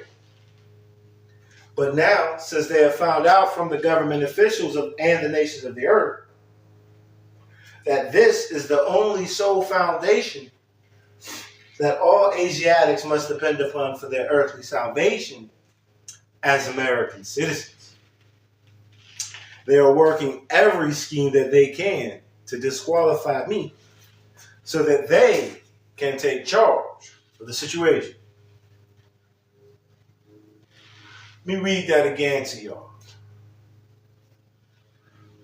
Islam, peace, equity, honor to you, right? I am glad to know that I have a few faithful Moors among you all. And I desire for them to know the truth and the divine truth. There is a host of jealousy about me and the movement.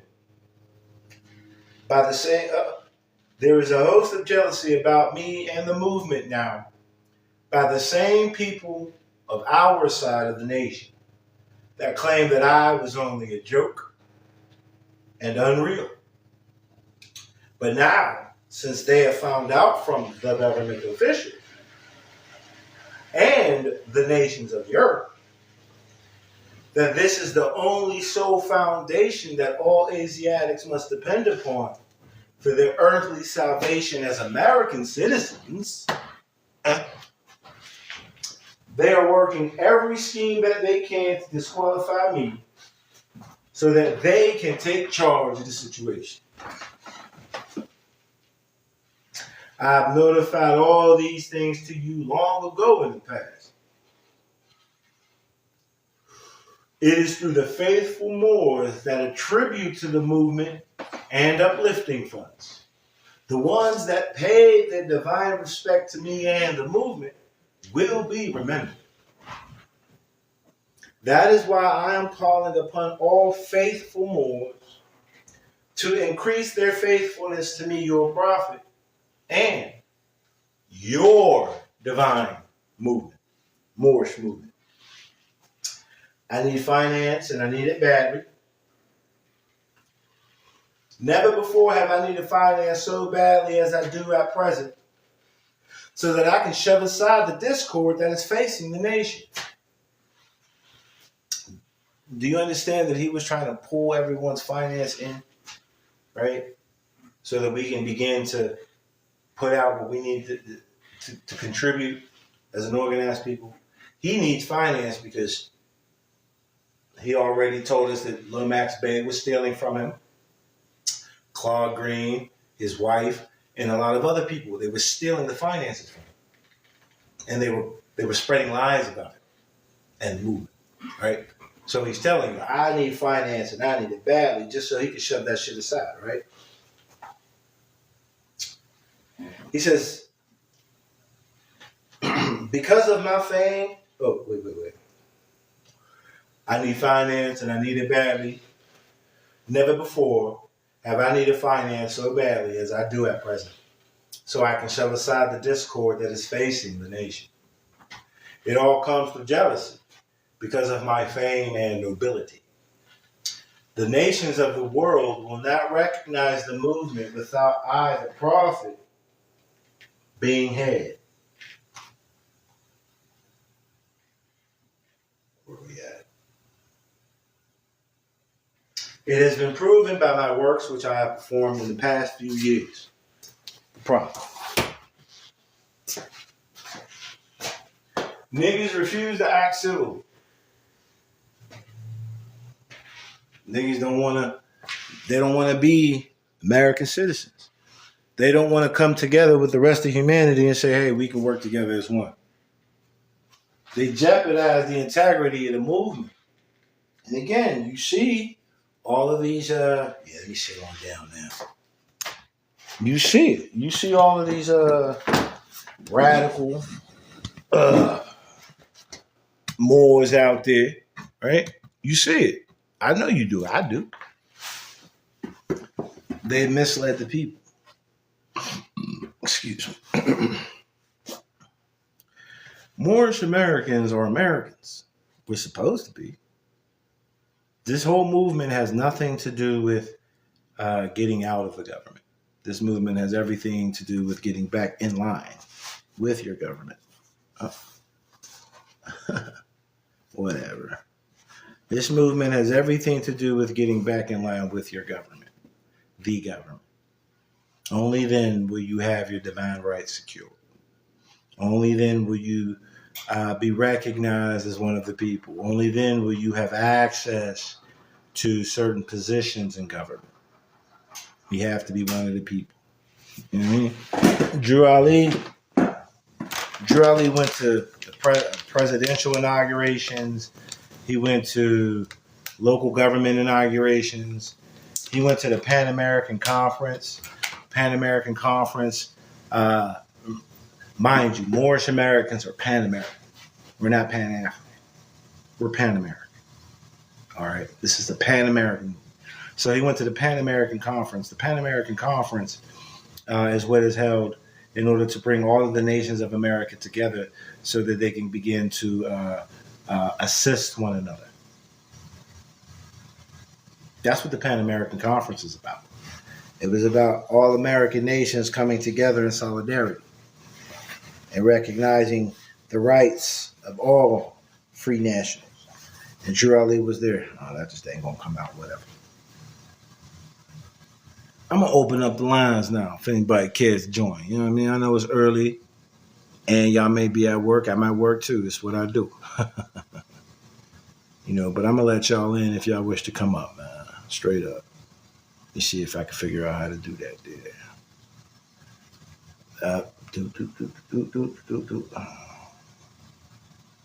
Nah, that's not what I want. Come on. No, I don't want it. I wish I knew how to do this, y'all. I'm trying. No.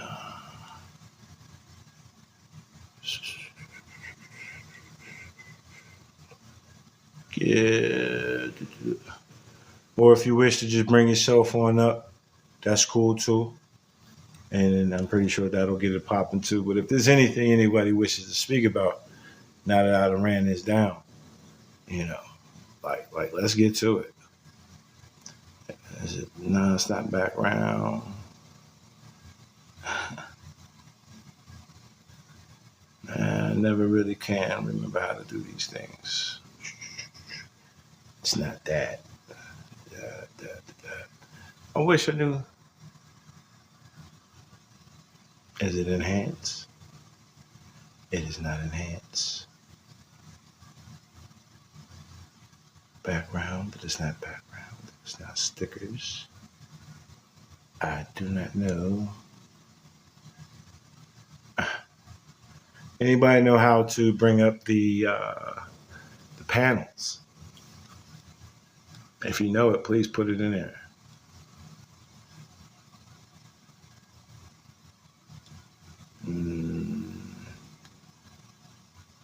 Polls, playbook, wallpaper. No, we don't want none of that.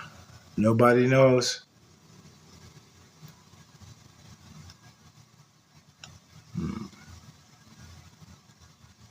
No, that's not it either. I mean, guess we ain't gonna have such a thing now. But fuck it, this is what we'll do. Let me see. Turn this camera around that way y'all can see this. All right, yeah. So y'all see that? All of that was based around this, the SF-181. You see that it is the standard Form 181 in the bottom right-hand corner. All right? Look at white, y'all.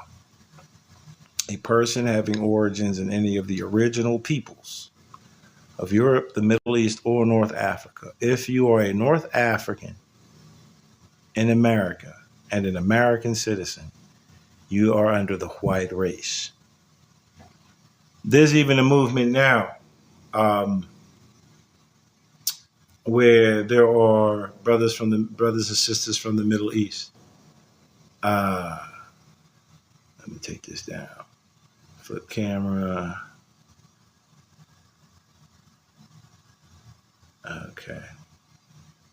I think it's called MENA, Middle Eastern, North African, right? Like they don't identify as white because even they have a misunderstanding as to that concept. And they would much rather be identified as Middle Eastern or North African, separate from the European, only because the way in which the Europeans as have what's the word here, represented the American people.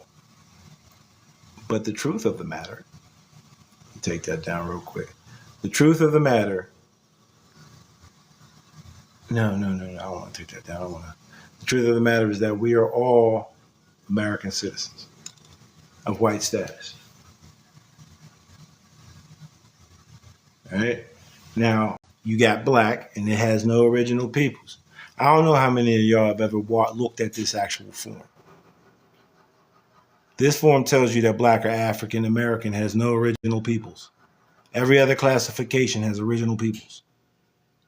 Every other classification or designation in America relates to original peoples.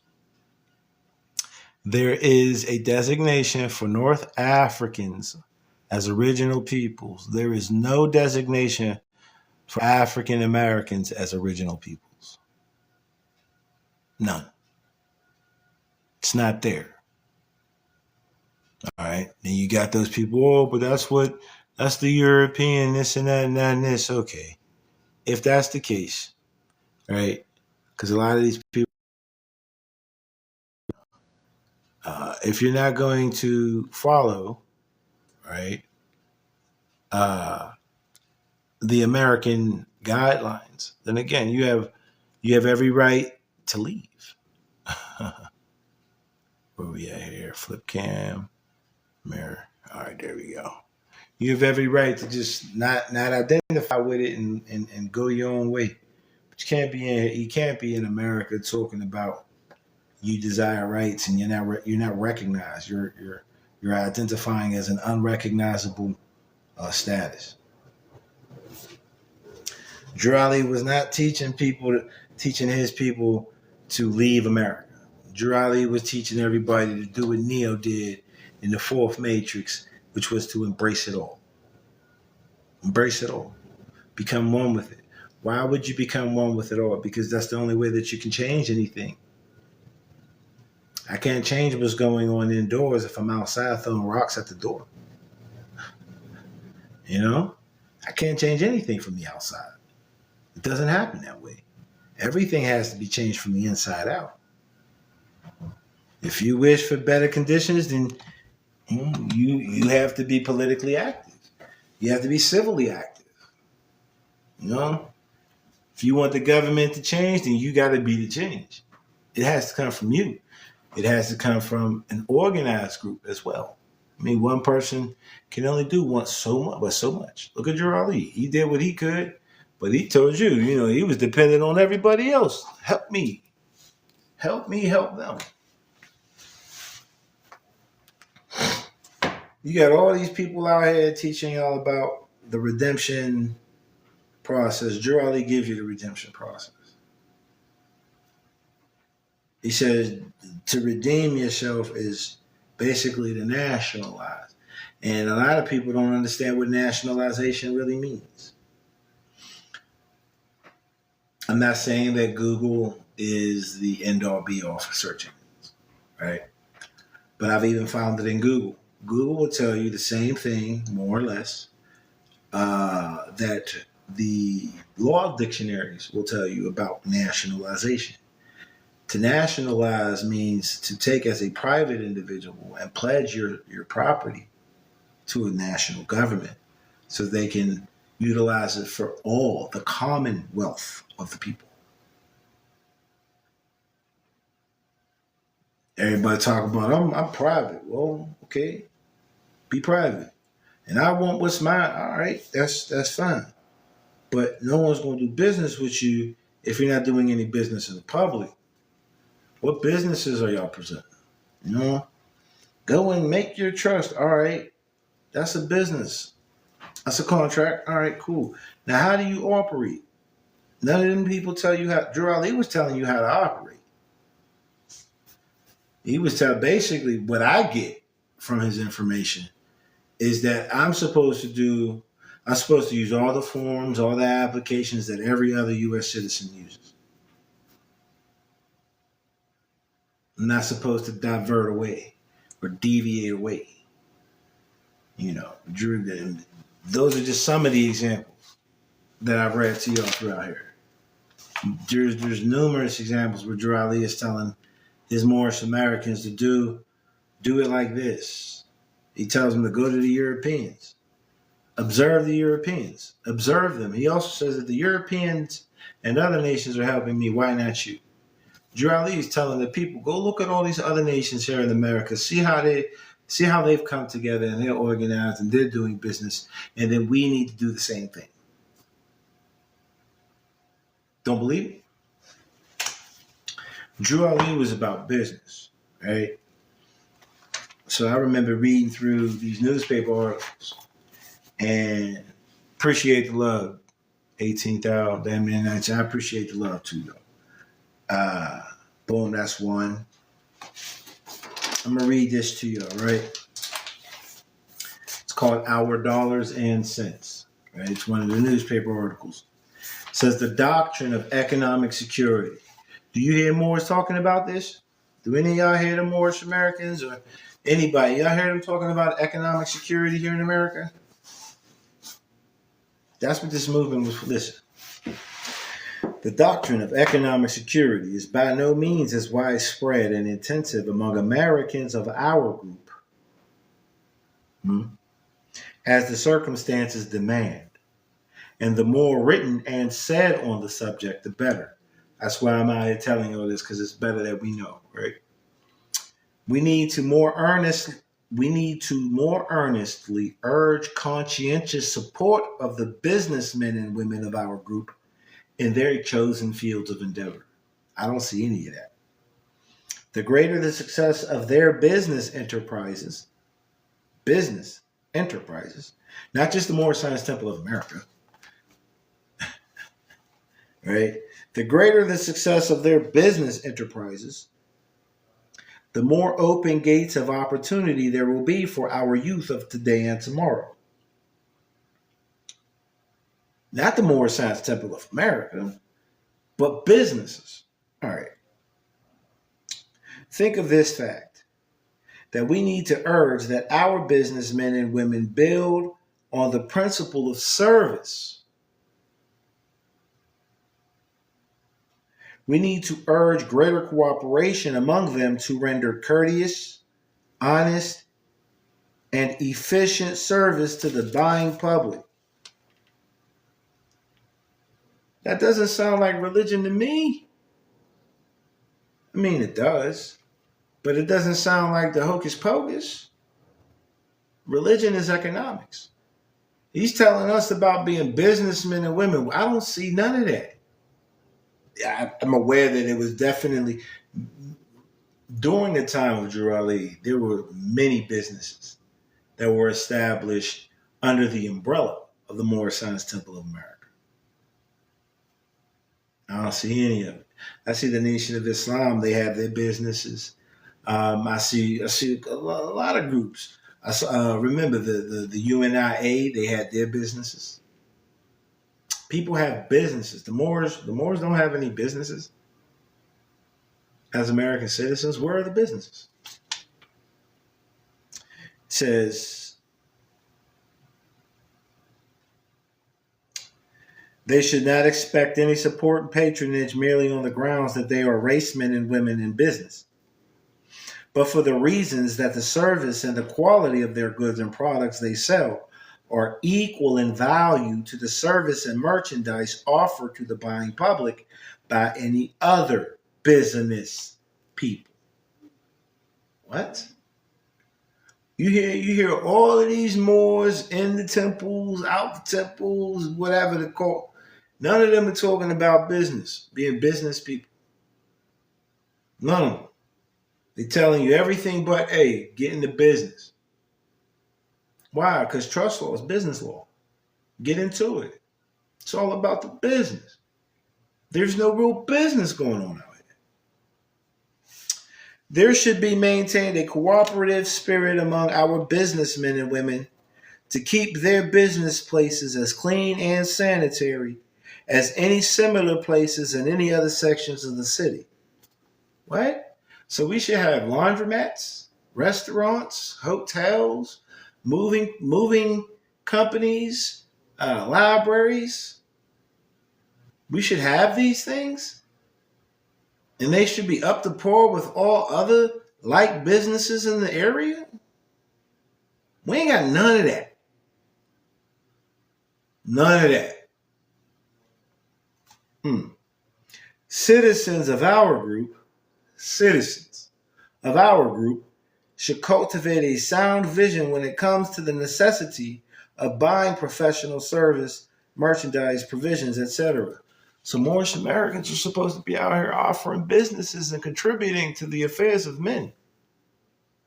We should be out here doing business, not arguing amongst each other or arguing with other people, not causing fitna, uh, distraction.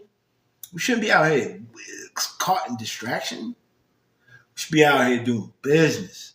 I should be able to leave out my house right now and go to the Moorish market and go spend my money, my American dollars, if you will, with that business in my community. Not to say, hey, I don't want to deal with anybody else's markets. I'm aware of Asian markets. I go to Asian markets to buy a lot of my Asian foods. But there should be a Moorish market too. Right? There's an Italian market. I'm sure y'all are aware. Y'all could go to any of these stores and it's not Moorish American, no? Go to an Asian market. How many Asians work there? How many non-Asians? Very few. Not because they don't want to, not because they're being racist, but because they are providing for their own people to do business, and then as a people, they're contributing to all of humanity. I may not be able to work at a Chinese restaurant, but I can go get some food. I might not be able to work at a Hungarian restaurant, but I can go get some food there. I might not be able to be employed by an Italian shoemaking business, but I can go get me some Mari Gators 3/4 cuts.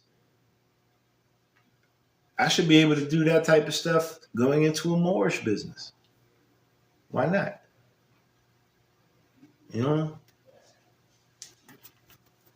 Listen, we should look beyond the direct result and object for which we invest our money. We should lose sight of the mere fact that we received a dollar's worth for a dollar spent.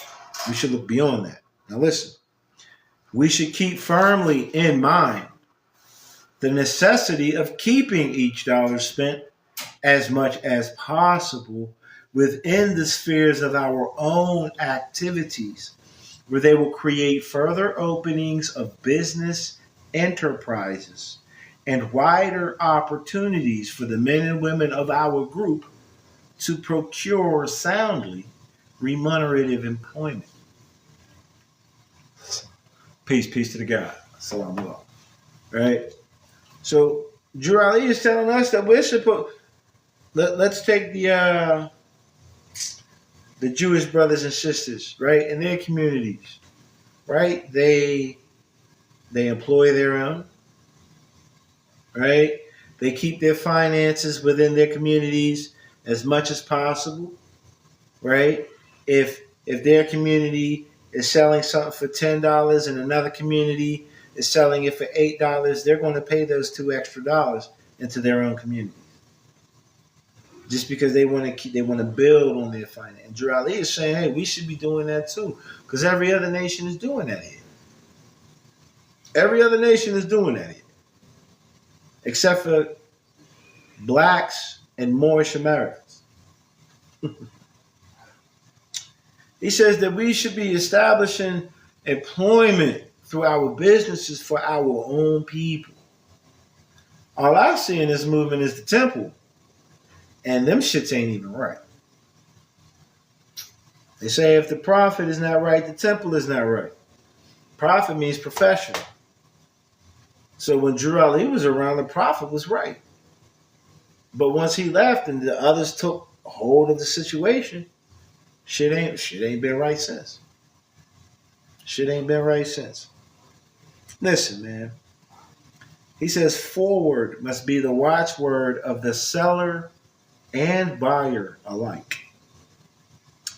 We make the money and we spend the cash. Let us sincerely cooperate one with the other. Our plight will change when we change ourselves. Right? All right. So Drew Ali is talking about business, but wait a minute, because that ain't even that. He speaks about business all the time. Let's check this one out. Right? I'm gonna read that one in a second. Hold on.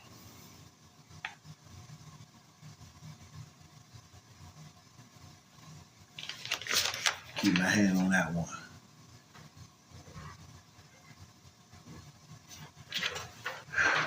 I think it's one of the longer ones. I really do. Hold on. 32 is the one.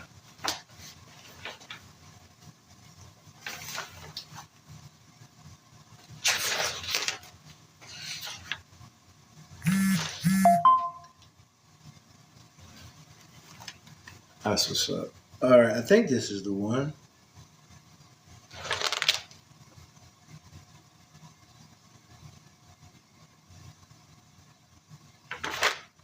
Yeah. All right. All right. So I'm going to read this other one first because it's shorter. It's called Demanding Hours, right? The idea inculcated in the purposes of the Moorish Science Temple of America is to have everything that belongs to us as a nation that has become a part of another nation, just the same as all other European groups are doing. Let me read that again. The idea inculcated in the purposes of the Moorish Science Temple of America is to have everything that belongs to us as a nation that has become part of another nation, just the same as all other European groups are doing. We must have the history of our forefathers taught to our children. We have ceased to calculate our history from the landing of the first 20 or the close of the Civil War. So that doesn't even pertain to us.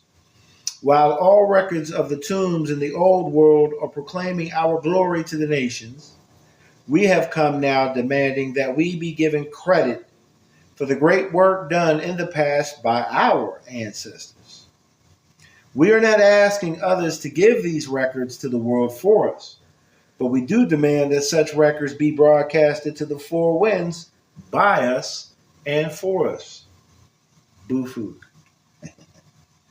A pride that goes with the knowledge of great deeds will serve to cause our posterity to take heart and look into the vast future with a hope eternal. Such can never be done except that they be taught who they are and where they are from. Yes, we are demanding that these things be done, and we know that it will require some time before we have created that consciousness in others of our group to assert themselves likewise. But that day is coming when such will be the case. All right? Now let me read this shit to you, right? The Moorish Leaders' Historical Message to America tells us exactly what it is that this movement is about, y'all. Right? So again, if you really want to know what this movement is about, right, go to the person who established the movement, right? Don't listen to all of these imposters, right, who use this movement and the influence of Drew Ali to distract you from the truth, all right? Listen. In connection with the aims, objects, rules, and regulations of the Moorish Science Temple of America, I deem it proper to submit to you a brief statement of our organization, covering its inception, rise, and progress, and of the Mohammedan religion, which I hope will be satisfactory to you and be the means of causing you at all times to adhere to the principles of love, truth, peace, freedom, and justice in your relations with mankind in general. I further most anxiously hope this brief statement will help you to more clearly see the duty and wisdom of at all times upholding those fundamental principles which are desired for our civilization and our posterity, such as obedience to law, respect and loyalty to government, tolerance, and unity. We organized as the Moorish Temple of Science in the year of 1925 and were legally incorporated as a civic organization. A civic organization under the laws of the state of Illinois. So they incorporated into the government through the state of Illinois. Because, you got some Moors out here running around talking about, oh, yeah, he chartered himself. He just told you that the charter came through the state of Illinois. That's what the fuck he just said. All right. November 29th, 1926. So they organized in 1925 and they're legally incorporated in November of 1926. He says the name Moorish Temple of Science changed to the Moorish Science Temple of America May 1928 in accordance with the legal requirements of the state of the secretary of the state of Illinois. So they officially said, hey, we're now the Moorish Science Temple of America. All right. And this was, mind you, this was in May of 1928, but it was officially, it was legitimized, it was publicized August of 1928. All right. As per the Affidavit of Religious Organization 1099. All right. The object of our organization is to help in the great program of uplifting fallen humanity and teach those things necessary to make our members better citizens. So he's telling you what it's about. This movement is about making you a better citizen. It's not about any anti-citizenship in any manner. All right. A national organization with a Rotarian complexion as it relates to branch temples became obvious with the increasing number of inquiries from men and women in different sections of the country concerning the purpose of the organization. There are branch temples in 15 different states at this time. Oh, so he organized this in America, not Morocco, right? All right.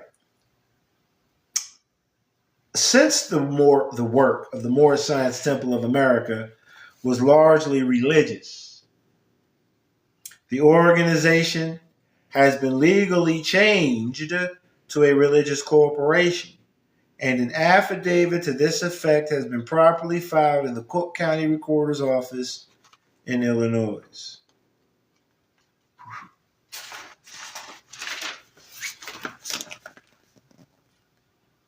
It's a 1099 form. This is what he's talking about. When he publicly turned the Moorish Temple, the Moorish Science, the Moorish Temple of Science to the Moorish Science Temple of America as a religious organization. All right. And the date on there is August 1st. 1928. So remember, he said that in May they changed it to the Moorish Science Temple of America, but then they legally incorporated it in August. All right. All right. Inspired by the lofty teachings of the Quran, we have it as the revealed word of God Allah. We shall foster the principles of its teachings among our members. This is our religious privilege as American citizens under the laws of one of the greatest documents of all time, the American Constitution. So he says that we coming out of the Quran, right? And we get a lot of Moors out here who try to say that he's talking about the Quran of Mecca, which I'm not knocking, right? But just for you all to, I just wish for you all to be informed, right? Where is it at before? So, Article 25 says masterpiece of religious work, right? Literature. Just listen, and I'm going to get back to that, right? Because he's talking about inspired by the lofty teachings of the Quran, right? We have it as our holy book. Now listen. The Prophet Noble Drew Ali has spent many hours preparing the latest edition of the Quran, which will be a masterpiece of religious literature. To Americanize the Oriental ideal of Islam involves many changes that are more or less negative to the main purpose of the Islamic religion. So this is a disclaimer. Such changes are carefully considered with the idea to avoid changing the complexion of the original text. The philosophy of the ancient prophets is the main initiative in the compilation of the Quran. No thoughts of propaganda enter this work, as has been the case of many former religious works, such as the Bible and other books of creed. Wink, wink. If Drew Ali felt like the Quran of Mecca was what we needed, he would not have given us another version. He would not have felt the need to Americanize. Wink. If Drew Ali felt like the Quran of Mecca was what we needed, he would not have given us another version.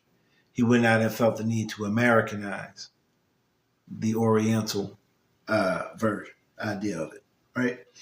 He says the sole purpose of the Prophet in giving such a message to the world is to save fallen humanity. When a compiler attempts to inject propaganda into a work of this kind, there arises a need to cover the true text in order to prevent a clash with the truth and ideas involved in such propaganda. Former works of this kind have either hindered or helped the nations proportionately to the adherence to the truth as to the original purpose of keeping the ignorant in such a state. It is hard to resist the temptation to use this medium for gain. Hence, many of the former treatises on works of this kind have been the means to foster ideas of the unscrupulous wherein they desired to use religious influence for gain. Now, me as one who I've studied Islam, the culture, the traditions, the schools of thought, the factions, right? I'm aware that the Quran by itself has many different versions. Even though you'll hear Muslims say, oh, there's only one version of the Quran. There are many different versions of the Quran. All right, so Drew Ali is showing you, hey, look, I'm going to put together a Quran, because Quran just means a proclamation. Right? The Quran means to proclaim, to recite, to make it known, right? So he did what he had to do because he's aware that there's many different versions, and none of them are really getting to the matter at hand, which is bringing everybody together, right? In order to contribute to all of humanity and not just to some, right? Anyway, he says, the many secrets known to the Prophet that could be used for the salvation of the nation were either left out or colored to an extent that their meaning was made void.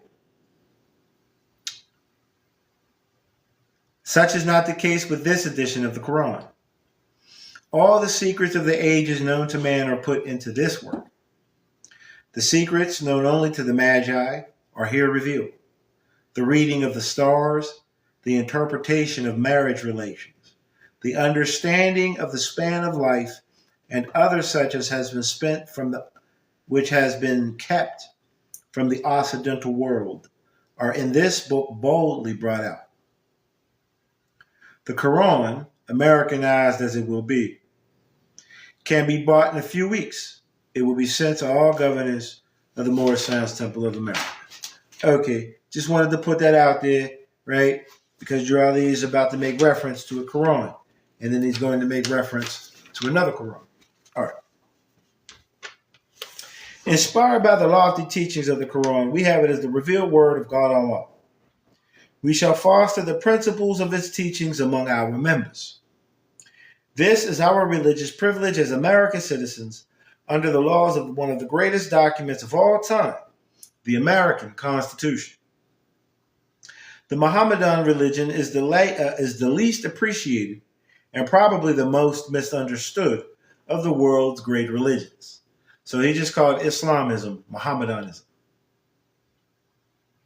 So Mohammedanism, we're Mohammedans, right? All right. This is especially true in our Western world. Try to understand what Mohammedanism stands for and some of the things it has contributed to the world. So Islamism is Mohammedanism. Okay? For all those Moors out there who like to say, no, yeah, your prophet said so. All right, now we're going to get to the Arab culture.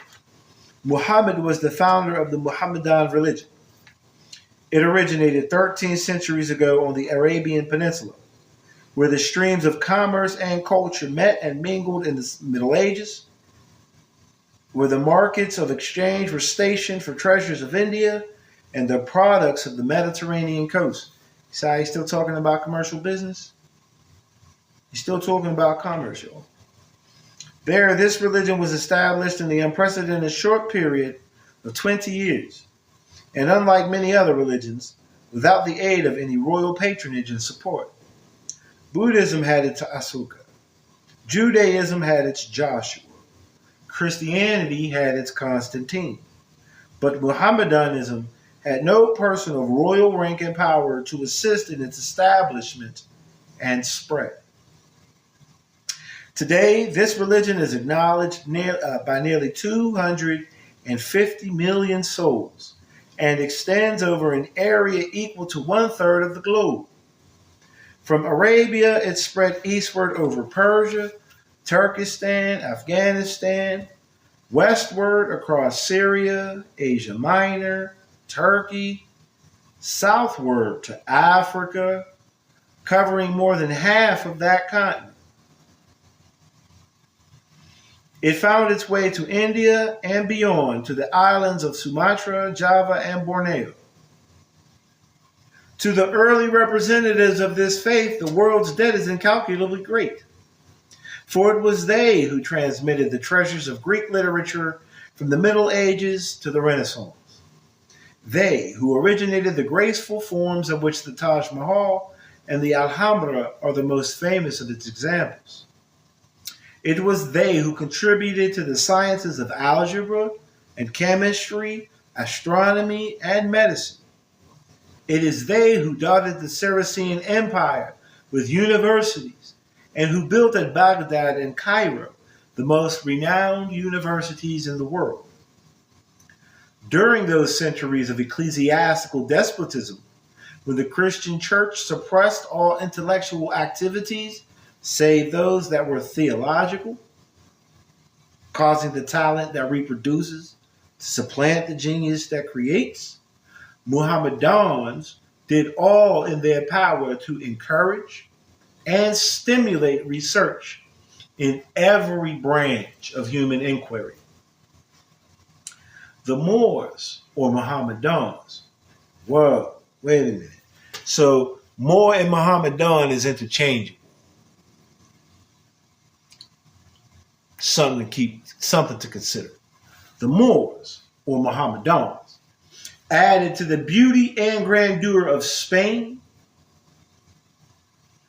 For centuries, art, science, literature, and chivalry flourished among them, while the rest of Europe was still sunk in the gloom of the Dark Ages. The Moors were the most ingenious and industrious of the subjects of Spain. Their expulsion from Spain in 1610 was one of the chief causes of decadence of that country, for both agriculture and industry fell into decay after their departure.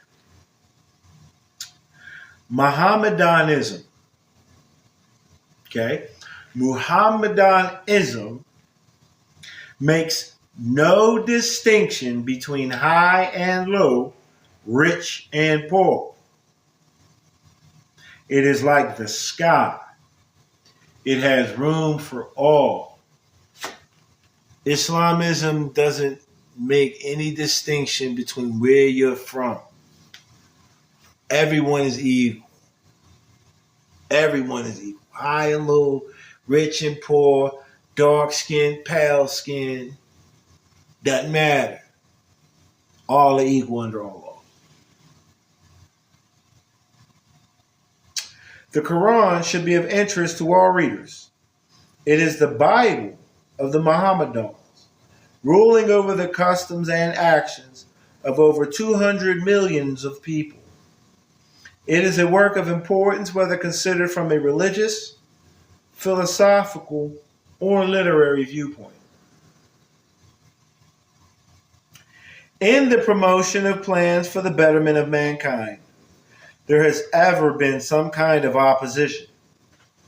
And strange as it may seem, such opposition has come from sources where there were no ideas or the lack of courage to force attention to ideas.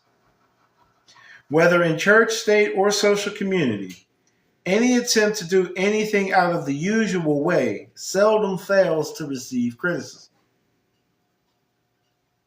Not because the course cannot be pursued legally or that it is unreasonable, but because it has been considered in terms to them as new. The Moorish Science Temple of America has received some opposition and criticism. In the main, its opposition has come from certain Christian ministers. They have expressed themselves as being opposed to our propagation of the Mohammedan religion. Possibly because the promotion of the Mohammedan faith among our people in the United States is considered by them in terms of something new. Whatever the reasons may be for their opposition, the legal right to oppose citizens, individuals, and organizations alike, persons, for their religious belief does not exist in the United States.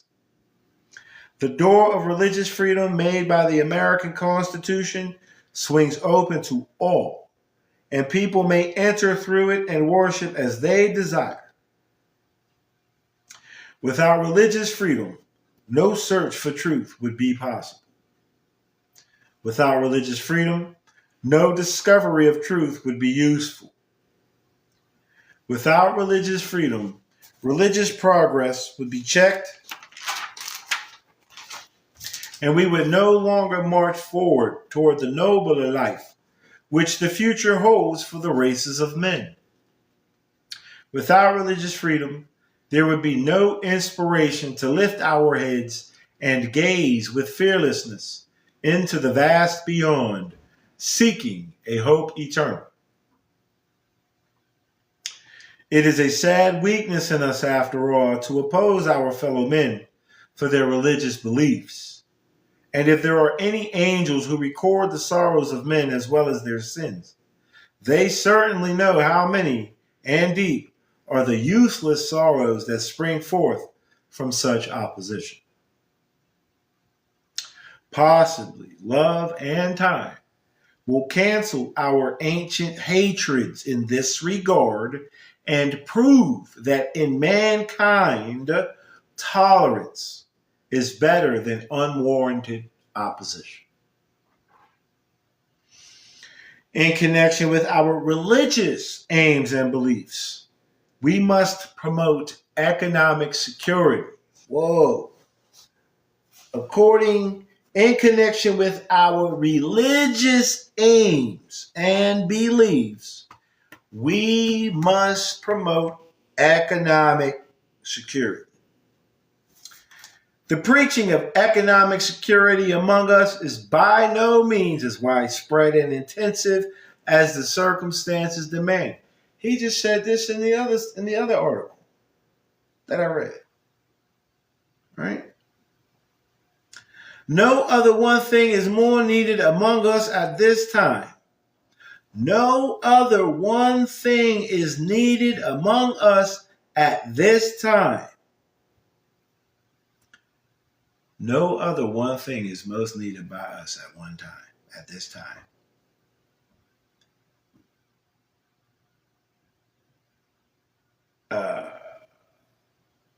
Than greater economic power.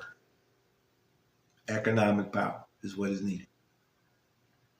Better positions for our men and women.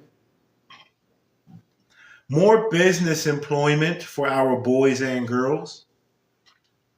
And bigger incomes will follow our economic security. Do y'all hear what he's saying? Do you hear any other Moorish Science Temples of America or any of these Moors telling you this stuff? Economic security. This man was talking, he was telling us we could get to work. The aims of the religion, the beliefs and aims of this religious organization is to get the people to work.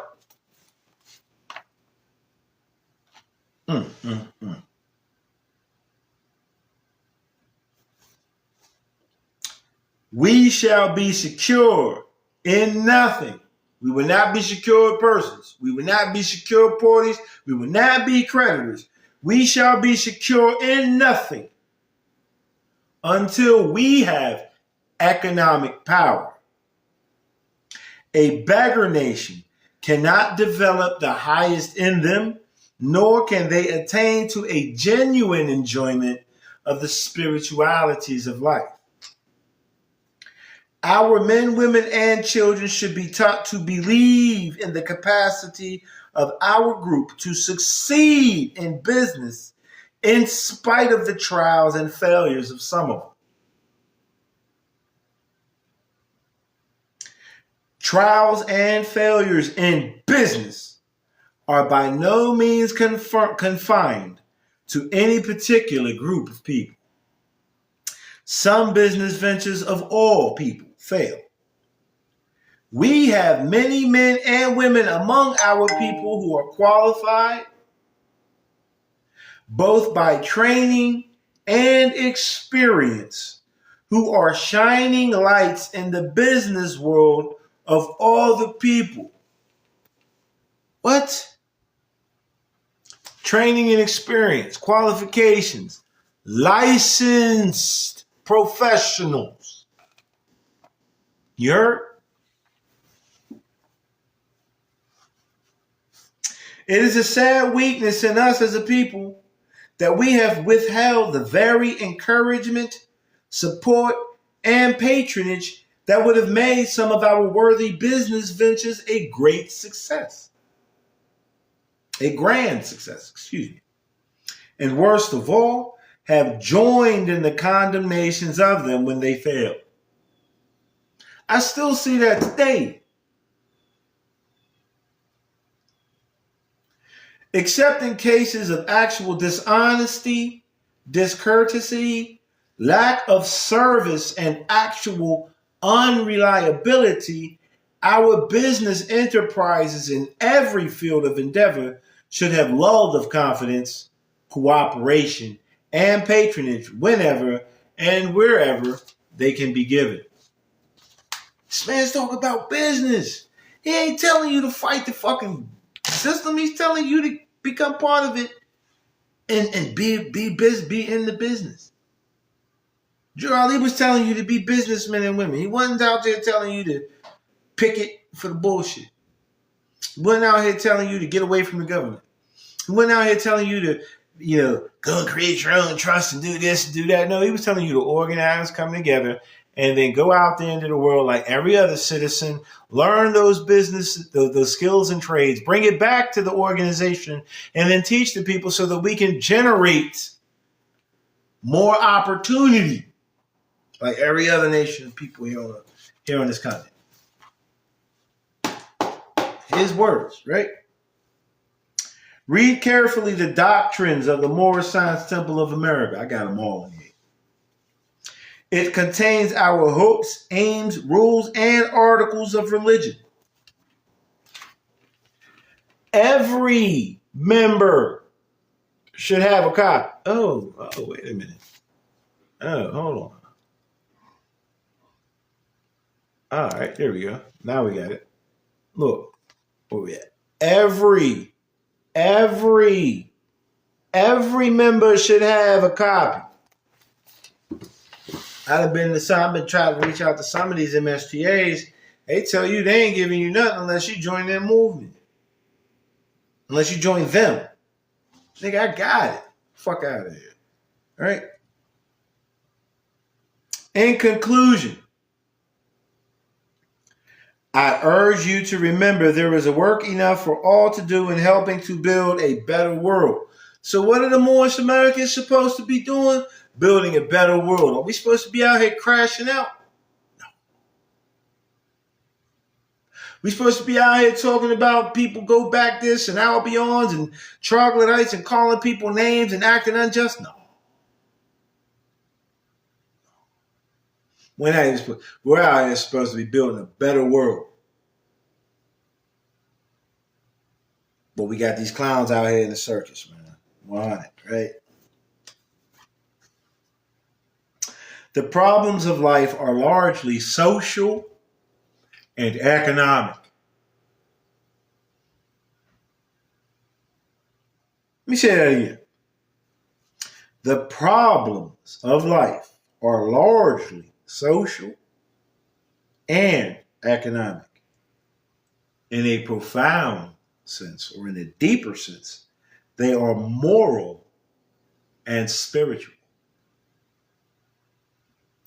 Have lofty conceptions of your duties to your country and your fellow men in general, and especially those with whom you deal. What? Say it again. Say it again. Have lofty conceptions of your duties to your country and fellow men in general, and especially those with whom you deal. Does this sound like a get out of the government movement? He's telling you about duties to your country. Civics. Man. Wow. This includes such honesty and righteousness as will cause you to put yourself in the other fellow's place. Wait a minute. Okay, yeah. All right. So that's called honor.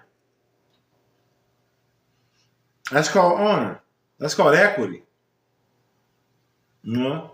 When man honors man, he honors all law. That's called justice. Put yourself in another. That's the golden rule. Treat others as you wish to be treated. All right. Listen, man.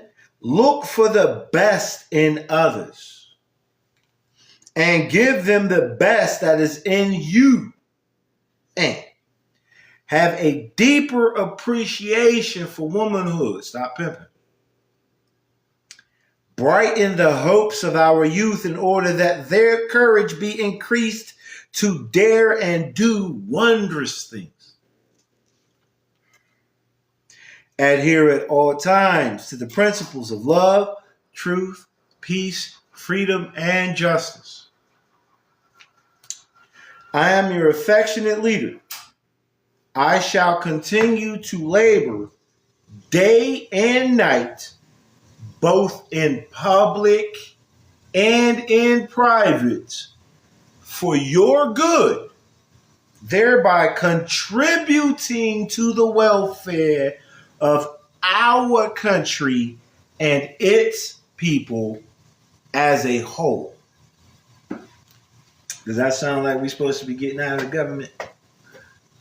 Look at all these Moorish Americans out here. Next time you see these niggas, all right, and see if they're aligning with that. Whether they're in the temples or outside of the temples. I don't see any politics. I don't see any civics. I don't see any industry. You know, but I see a lot of harassment. I see a lot of distraction. I see a lot of misinterpretation. You know, that's what I see. Right? I'm just one man. I can't do it all on my own, but I'm doing what I can. There's nobody out there that I want to vote for into, to represent me. And if I were to go out to the world and act as a politician, I'm not quite sure if there are any people who care enough, right, to endorse me. Doesn't stop me though. I'm still gonna be the lighthouse. Still gonna do what I do. But it's up to you if this information, if this redemption, secure party information, right, is something that you're truly willing to invest in. You got to become the change you see. You got to get out there, yo. You got to be out there. You got to stop listening to these nut ass niggas and shit, man. You got to stop that. You got to stop with the hate mongering. You got to stop with the disunity. You know what I'm saying? That's not what this movement is about. That might be other people's movements. Drew Ali said that his movement is not a back to Africa movement. We're not trying to go back to Africa. We're at home. We're here. We understand that this is the hodgepodge. This is the hub where everybody, regardless of where you're from, can be an American. If you pledge your allegiance and you abide by it, you become law abiders. You enforce the Constitution. You act according to your true duties to your country. Stop acting like something's owed to you. Nothing's owed to you if you're not party to it. Nothing is owed or due to you if you're not party to it. And again, you get all these crash outs telling you that you're not a part of this government. You got Moors in and outside of the temples who will tell you all day, right? I'm not black, colored, Negro, African American. I'm not this, but they won't tell you they're white. They reserve the white status specifically for the Europeans. They don't even include the Middle Easterners in that. And what does that teach you? That teaches you that they don't know what the fuck they be talking about. Because Drew Ali had enough sense to know this prior to. He had enough sense to know, right, that white means North African as well as European and Middle Eastern. He knows that.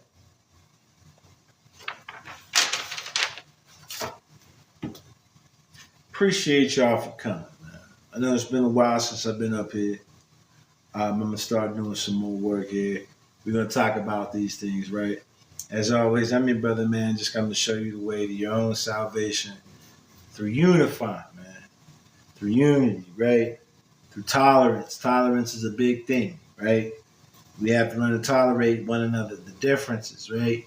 But only as long as those differences aren't causing problems with everybody else, right?